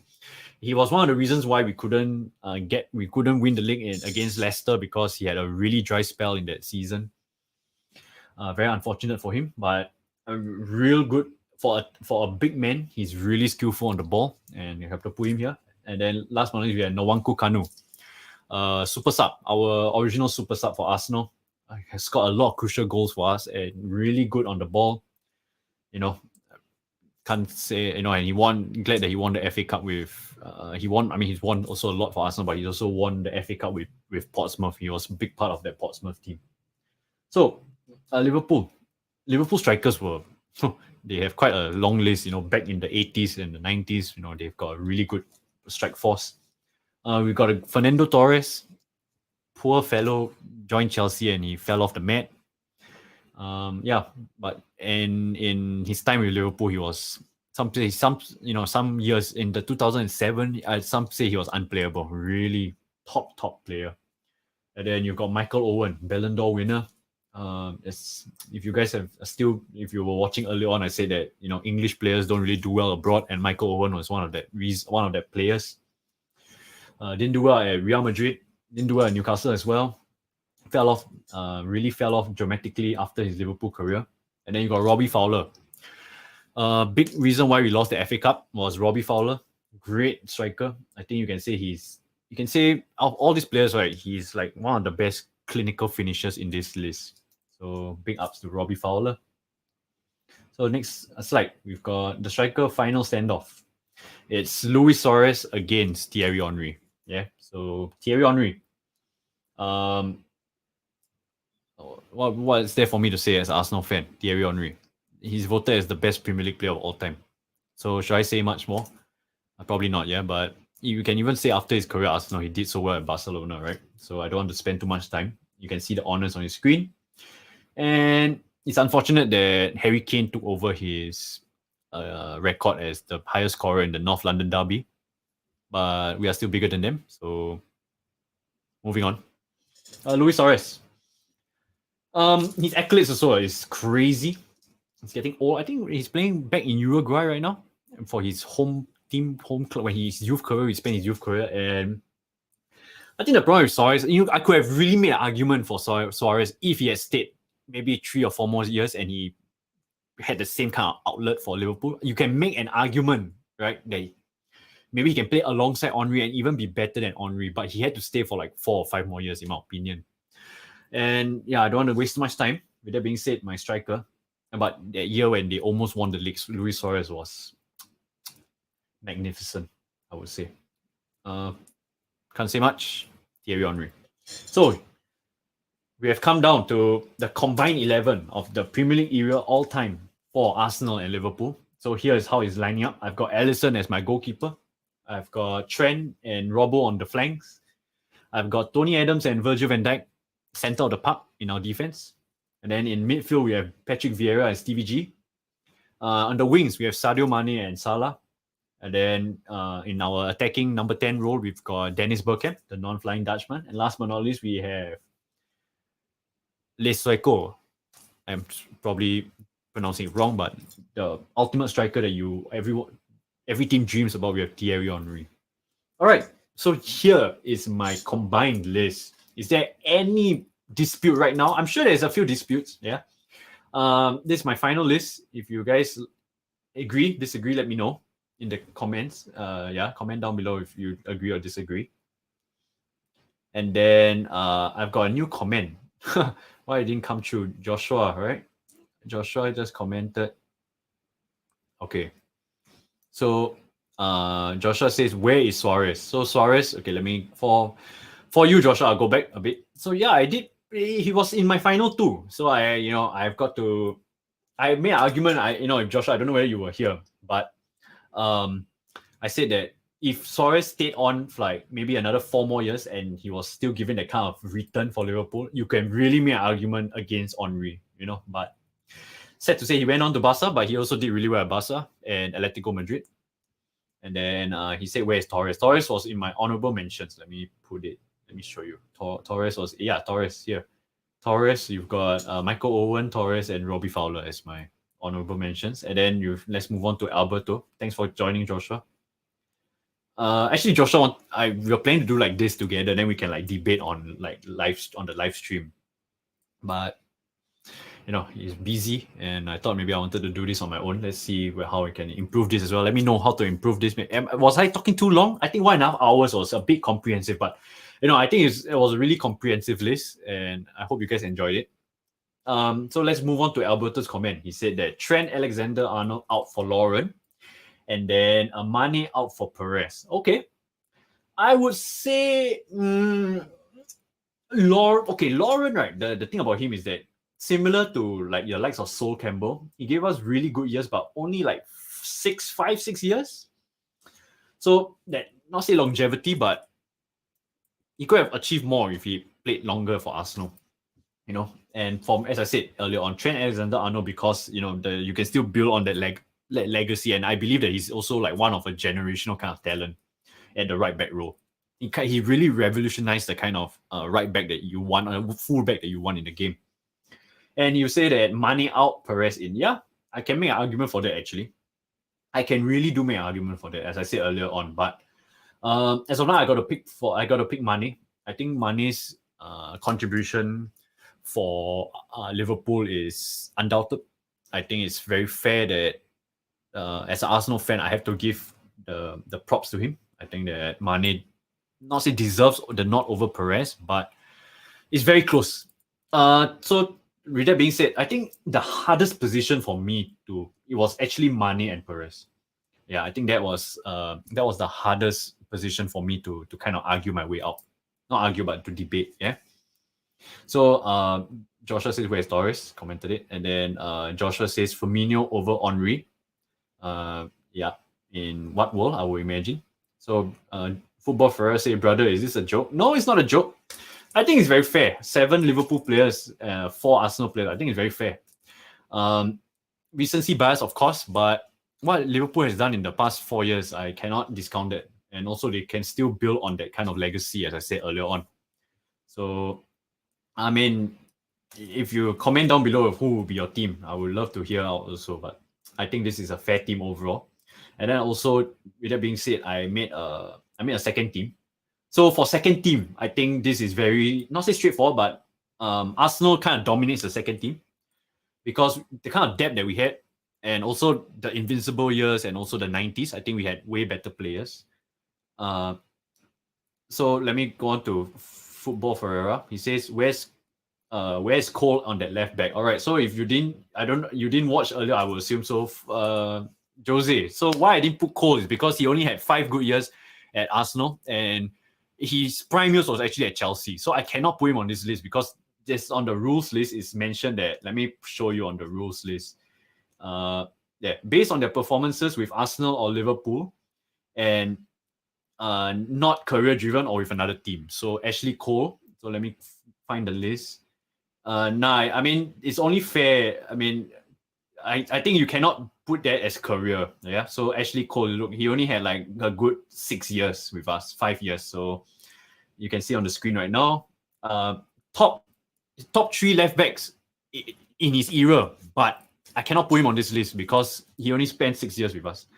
So yeah, so to your point, so wait, before I move on, so Alberto says that, okay, so Ryan says your assessment was very fair to be fair. Thank you very much. I appreciate it. Alberto says Saka can easily do what Robertson does. Yeah, I think rightly so, but maybe 2 to 3 years from now, then we can have that not say argument, but the debate. Yeah. And then Ryan says that difficult to compare players when you didn't get to watch in their prime against players you watched play. Yeah, it's true. It's true because it's a bit recency bias, of course, because we've as a younger fan also we played, we watch more as of late. Yeah. And then Jose said it doesn't matter. And I think you're saying how long. Yeah, I'll show you on the screen how long.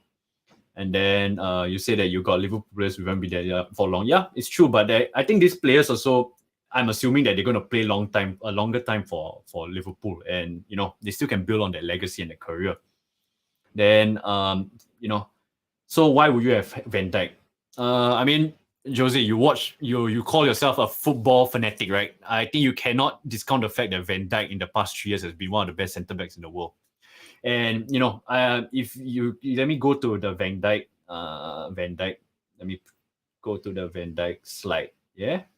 So Van Dijk, why would I say Van Dijk? Look, if the likes of Sol Campbell, he gave us 5 solid years, but Van Dijk as well, he's also given Liverpool 1, 2, 3, 4, 5 years. You can say this coming year is going to be 3 prime years, and also the fact that Van Dijk has been voted as one of the best centre backs in the world. So I cannot discount that fact. And then you said Robertson, Arno. Yeah. Well, they are still young, and I think what they've done in the scene of the football is really unquestionable. Yeah. So Joshua says that Robertson and Arno have won everything, brother. Yeah. This list as well, I also didn't really mention that I had to go with the kind of accolades as well. I had to put in the accolades and the kind of the fact that they have won everything. It goes to show that Liverpool has been playing fantastic football. As an Arsenal fan, it's hard for me to agree with some of the things, but you cannot discount the fact that they've won everything. So Jose said that Joshua, win doesn't mean anything. So you're basically saying stats. Well, stats driven, of course, but if you watch football, the Liverpool fullbacks have been really instrumental in their success. So Giroux is close to breaking Henry record for France. Does that mean he's better?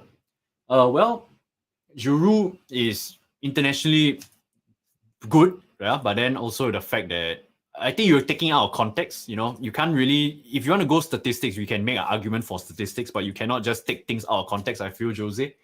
I feel that in this case, I agree with you. You cannot say that Giroux is a better player just because he's going to break Henry's record. But you cannot discount the fact that you have to look at their kind of form that Liverpool has had over the years. I cannot discount that. So yeah, he's also won a World Cup Henry also won a World Cup with Zidane as well. So there's not argument to be made there, I think. Yeah. So sorry, I have to disagree. I mean, fair play to you. Fair play. So Joshua says, yes, brother, stats is everything in football. And Boris Kovacic has the most goals in world football. Yeah. Big boy Boris, he's got the most goals in the world. Boris Kovacic, big up to Boris Kovacic. So Joshua says Liverpool played the best football in 13-14 and lost the league, brother. Yeah, fair. It's just because of the Stevie G slip up. So let me show okay, so thanks for all the comments. I really appreciate it. Glad that we can have this kind of conversation. So I went through a second team. So second team, we have more depth for Arsenal. Yeah, so we got the likes of David Seaman at goalkeeper, Lee Dixon, Sol Campbell, Jamie Carragher, and Nigel Winterburn in the back. And then we've got Steve McManaman, Xabi Alonso. So let me go center defensive mid. We've got Xabi Alonso and Cesc Fabregas in the defensive mid role. And then you've got Perez and Steve McManaman on the wings. And then you've got Ozil as our attacking midfielder. And then you've got Suarez. Sorry, the screen is blocking. Yeah, so Suarez as our striker. So this is our second team. So as you can see, Arsenal kind of dominates the second team because we had the kind of quality players that was left out in the first team. So I have to definitely put him in the second team. Yeah. So Joshua says Robbo and Trent have basically reinvented the fullback position in this Liverpool team. I agree. As a football fan myself, I cannot disagree with that fact. And the fullbacks actually have been reinvented by Klopp right now. So I gotta agree with Joshua right there. So Football Ferreira says that I'm not saying Van Dijk is not good or that he hasn't been good, etc., but he hasn't been there long. You said Cole because he hasn't been there long. Yep. So to you, Jose, yeah, you can say you're using the fact that you're using the fact that I said Cole didn't have a long career at Arsenal, but okay. So to dispute that point, Cole's prime was at Chelsea. Very easy. Yeah, I don't think you can argue with me with that. I think that's very fair. Ashley Cole's prime is at Chelsea, not at Liverpool. So for me, as I said earlier, this list is based on the fact of not their careers throughout, but also it's just more team driven. So they have to show it at Arsenal. Yeah. So or Liverpool respectively. So with that being said, Cole over, I think Robertson over Cole. I won't say that's easy, but that was my option. And then Van Dyke, as I made the argument, I would have put Sol Campbell and Tony Adams, but Sol Campbell also gave us also 4 or 5 years, and Van Dyke as well 4 or 5 years. So to put them two together, it was a close fight. Don't get me wrong, but I have to go with Van Dyke. Maybe you can say as a better footballer in his career, maybe Sol Campbell. I will make an argument for that. But as of now, in their careers, with the teams, respective teams, Arsenal and Liverpool, I have to go for Van Dyke. Yeah. So, Alberto said, in my opinion, Giroux is underrated. Look at his trophies with the clubs he's been in. Yep. I really like Giroux. Don't get me wrong. Giroux has been a class striker. He was at Arsenal for a long time. Then he moved to Chelsea, won the Champions League with Chelsea, and then off the bench he still provided really a lot of off the bench goals. And then also he went to now he's at AC Milan and he's still doing really well. He's like 35 years old and he's still doing well at AC Milan. He's a real good striker. I really rate him highly, and he's won the Ligue 1 with Montpellier. And don't forget, Montpellier was like who expected Montpellier to win before the PSG dominance and all.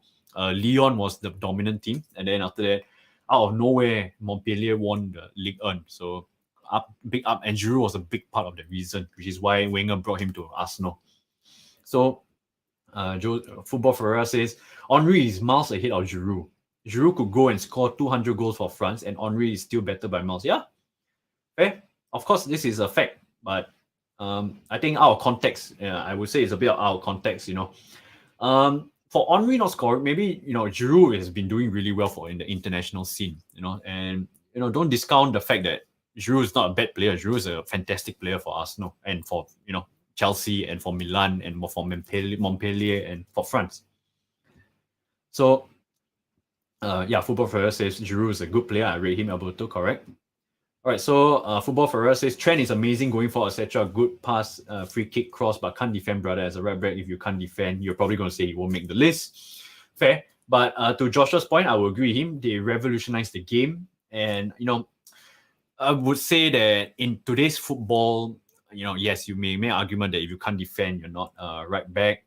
So Joshua says that, brother, go watch what Klopp and Neville said about Trent. Yeah, right to say. I think it's very easy to pick on Trent nowadays because it's very easy to just see the kind of effort, the defense liability that he is. But to say that he can't defend, I would say that is a very wrong statement. You can say that he's weak in defensive effort. Yes, I will agree. But he can't defend? I would probably disagree with that point. And then football person, Gary Neville is a bad pundit, like really bad. Well, I would say he's a better pundit than a coach, that's for sure, and a manager. I mean, he had a stint at Valencia, and look at how that turned out for him. It was terrible. But Joshua says he is a legendary right back himself, brother. Yep. Trent. Okay, so let me go through my thoughts of my list, yeah? So Alberto says, honestly, he can't defend. Yeah, I mean, I wouldn't say he can't defend. I would say that he's exposed as a right back at times. But the kind of full package right back that you want in a team, I would say that Trent is a real good right back. And, I respect all your opinions. I believe that there's a point to be made. But as of now, for me, personally, I think it's easier for me to debate and to side with Trent as of now. And as I said, he's still got many years to prove at Liverpool. Yeah. So Football Ferreira said, yes, Gary as footballer, yes, great right back, but manager not good and talking about football, he's bad. Well, to each their own, I guess, to each their own. And okay, so let me so Lucas says, fantastic video. Thank you very much, brother. I don't know whether you agree or disagree with my final 11.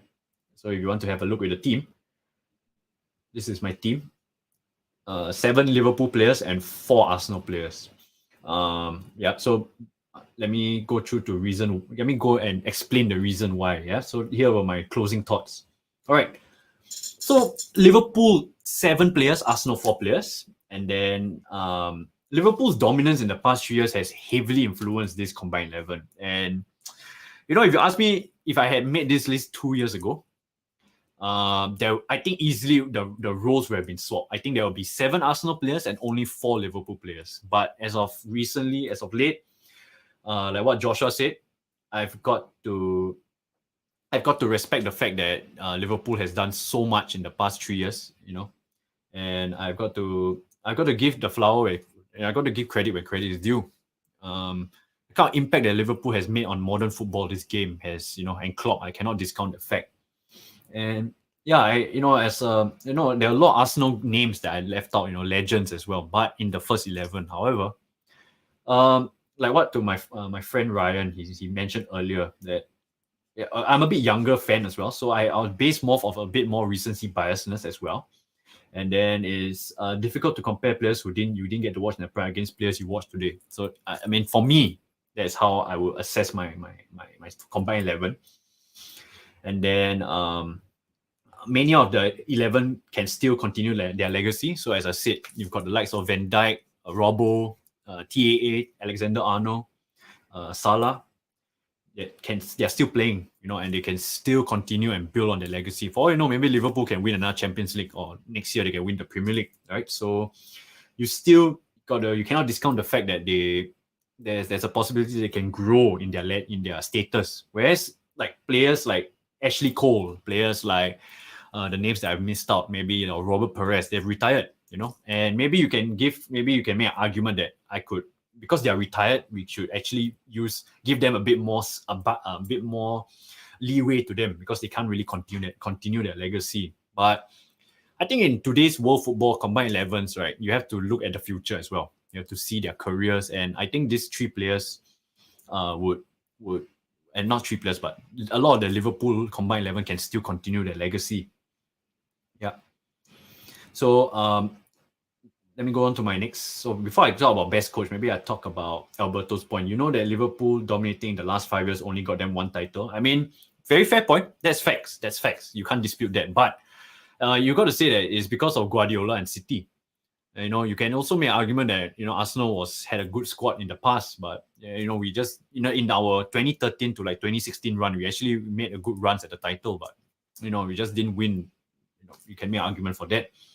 And then only 1 title is sad to see, but with that being said, they won every title there is to be won.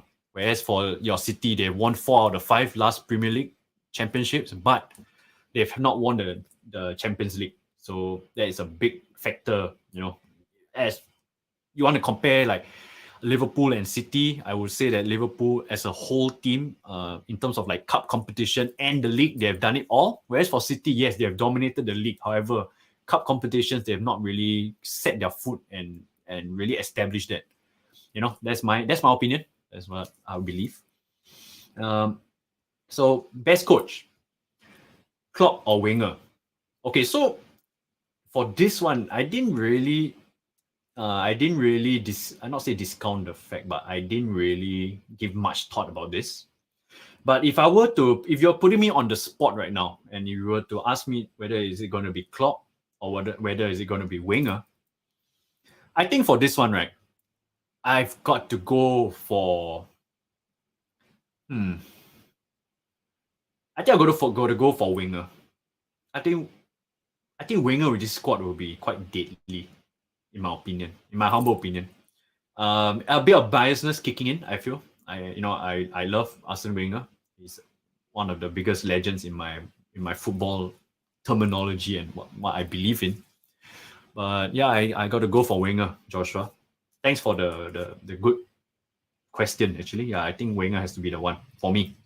I know you're gonna, as a Liverpool fan, you're probably gonna say like, what rubbish, Jurgen Klopp. But I would say as of late also, Jurgen Klopp has been under a bit of scrutiny. Wenger as a whole, yes, he didn't win much at the latter end of his career, but he really revolutionized the Premier League. And with that being said, I think in this combined 11 as well, yes, a bit of biasness for Wenger, but the most important thing for me is that for Wenger, he came in as an unknown commodity from the Japan League. He was at what? I can't remember what the team was, but yeah, he came from Japan. Nobody knew who he was. I think, was it Paul Merson or can't remember, Arsenal great. He was like, who the F is this guy? Like, why did we hire this fella? And then people were doubting him. And then the way he was like the professor, the kind of manager that implemented like healthy eating, healthy living, hard training. So the kind of impact that he had on the Premier League era and modern football, I got to say is Wenger. Don't get me wrong, Klopp is a close second. But in terms of revolutionizing the game and also making sure, not making sure, but kind of bringing the Premier League to that certain level. And, I got to say Wenger for this case. So Wenger is going to be my manager for this team. And so Joshua says Alberto titles is not all that matters. So Alberto says Wenger managed to get Arsenal in top 4 over 15 years under budget. Fantastic point. I don't want to say this actually because it may seem that it was really biased from an Arsenal fan, but this is a factual statement. And don't forget, when Wenger signed the extension back in 2005 to become an Arsenal manager until like 2013 or 2014, the long extension, it came with the premise that the board told him that we're not going to spend a lot of money because we had to pay off the stadium, right? The Emirates Stadium.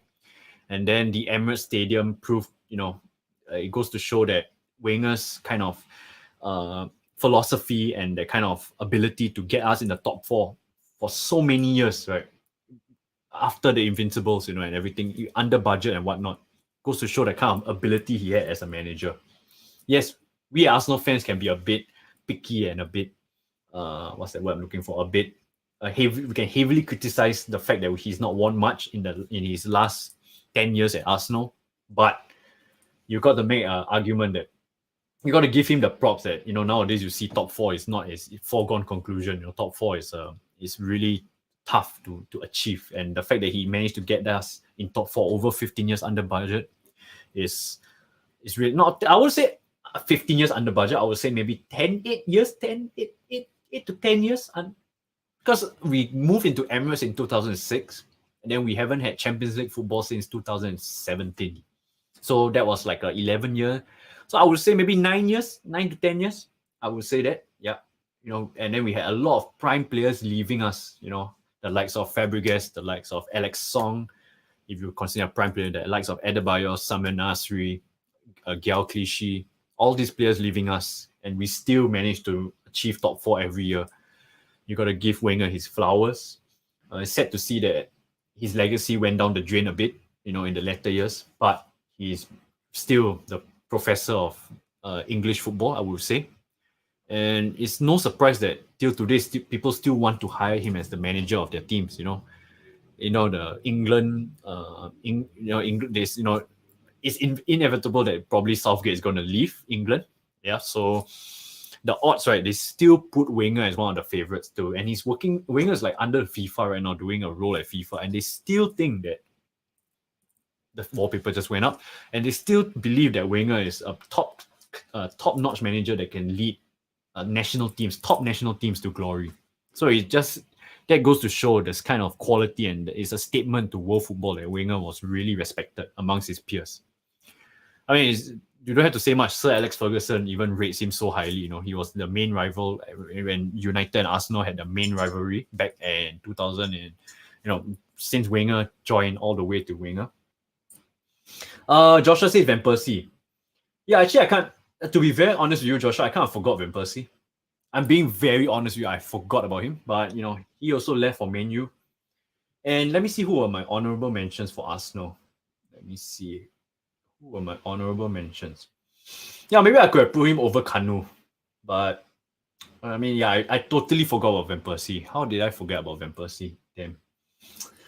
Maybe the move to United really gave me that sour grapes, like really sour taste. But he wouldn't have picked Henry anyways, and Suarez as well on the second team. So fair shout. I forgot about him. Really, honestly forgot. Okay, so I went on quite a bit on Arsenal, Liverpool, the first 11. So here's a recap. My first 11. I can see there are few points here that they made really good arguments about, and we had a good debate about like who are the players that potentially may have been overlooked at. Yeah, this is my list. Seven Liverpool players, 4 Arsenal players. I think it's very fair. in my opinion. As so Alberto says, Joshua, Van Persie is a snake. I'm glad Brendan forgot about him. Yeah, what a snake he is. And the reason why I forgot about him because of the Sanchez on the I put him so Joshua so on the left I put him as my left midfielder honorable mention. So let's see now. Sorry, it's taking a while. It's under my Sadio Mane. Yeah, I put him as left midfielder. Good prime years at Arsenal, I would believe so. 4 years, I mentioned earlier, 4 prime years for Arsenal, but I don't think he'll beat the likes of even I would probably pick Perez over him, and I also pick Mane over him. So easy fight there, easy conclusions there. But yeah, he's also another snake that left us for United, so that also knocks him down a bit on the pecking order. So yeah, I think I'm going to make this a 2-hour stream. So I'm going to just stay on the stream for another 10 minutes. Just maybe a Q&A question, Q&A session. So yeah, let's talk about football. Maybe earlier on I asked for your predictions. So I just leave the screen as the combined 11. Let me put it as a slide. It's so glitchy, my god. Okay, so this is my combined 11. And then maybe I will start off so earlier on I asked what are the predictions for the game on Sunday. So maybe you guys can put in the chat. I predicted a 2-1 for Arsenal. I think Arsenal is going to take it at Emirates. Sorry, Joshua, I know you're on stream, but you're going to see my predictions on Saturday on our podcast. I've got Arsenal taking it 2-1 at the Emirates. And then Alberto says, in all fairness, only remember him when Joshua mentioned him. Yep, I also forgot about him. Where is Dirt Court? He's on my left midfielder honorable mentions. Let me find it. Dirt Court, is it? Yeah, no. Center attacking mid. Wait, hold on, yeah, sorry. Right midfielder. Yeah, so I put him as my right midfielder honorable mentions for Liverpool. Mo Salah. Would you pick Mo Salah over Dirt Court? I wouldn't imagine you would have done that. So Joshua says Luis Garcia, he drinks Sankar. Yeah, so Alberto says, I'm still sticking with my original prediction, 4-2 for Arsenal. Yeah. Goals, like what you said, goals galore. It could be a goals galore weekend it showed that Liverpool is struggling a bit at the back. But Joshua, correct me if I'm wrong, they have Konate coming back, right? Is he going to play do you predict him playing for this Sunday? Let me know in the comments. And then Joshua says 3-6 for Liverpool. You think this is going to be the Manchester derby? I highly doubt so. I think in any case, it will be 6-3 for us. It will be 6-3 for Arsenal. Don't get it wrong. It won't be 3-6. No way it's going to be 3-6. In what world are you living in, Joshua? So yeah, so my combined 11. So I've got. So can we smash our 15 likes goal here? Let me put it down in the chat. Yeah, can we put it down? Can we hit 15 likes? Come on, let's do it. Let's see. Can we hit 15 likes, people? I will really appreciate it if we can hit 15 likes. I've got quite a few people. So predictions. So earlier on, I've got a few predictions as well. Luca said 2-2. Let me go through the chat. Luca says 2-2. Big up to you. Thanks for joining in, Luca. Recently contacted him, and he's a great big Arsenal fan. He's got great content as well. Look out for his channel. And then we've got other predictions. Ryan says that he's going for another 3-1 at the Emirates. So, fresh off the North London derby, we won 3-1, and he predicts it's going to be a 3-1 for us, Arsenal versus Liverpool. Other predictions, I think that's it. So new comments, let me see. So Joshua says he was on the bench against Rangers. Between him and Matip, I reckon. Okay. So, Matip is more match fit, I would imagine, than Konate. But Konate is, I think it goes to show that kind of quality, I think you guys really missed him in that kind of defensive rigidity at the back. So Ryan say, Brendan, I got a bounce, but I really enjoyed your video, man. See you on Friday. Hey, big up to you, brother. Thanks for tuning in the whole way. I really appreciate it. I really appreciate it, brother. See you on Friday. We're going to see each other on the Singapore Premier League. Sailors versus Albirex Niigata. Top 2 clash in the Singapore Premier League. So hope to see you there, brother. We'll catch up with you. And it's been a long time since we caught up. And, big up to you. Great Arsenal fan as well. I think he said it was a fair assessment. So I'm quite pleased to say that another Arsenal fan kind of agreed. It was kind of a fair assessment. You could possibly say that I was a bit biased in terms of like the longevity, like, future potential. I'm looking at the what ifs they still can build a career. But I think it's only fair as Arsenal fan. I got to look at Liverpool's dominance in the past 3 to 4 years. Yeah. So yeah, big up to you, Ryan. Thanks for joining in. I really appreciate it. And yeah, not only Ryan, I thank everyone who's on stream right now. You guys have really supported, really gave really good insight. The likes of Football Ferreira, the likes of Alberto, the likes of Guguma, Joshua. Thanks everyone for tuning in. I really appreciate it. Another 4 more minutes. I think I'll stay on for another 4 more minutes. Is there anything else we can? This weekend's games is going to be quite interesting. Yeah, let me see. The Premier League game week 10. So we are heading towards game week 10. Yeah, game week 10. And then I'm going to do a live watch along on Sunday. The game. I'm going to do a live watch along. And let me show you. So let me remove this off the stream. This is my face. I don't know whether you guys want to see it, but yeah.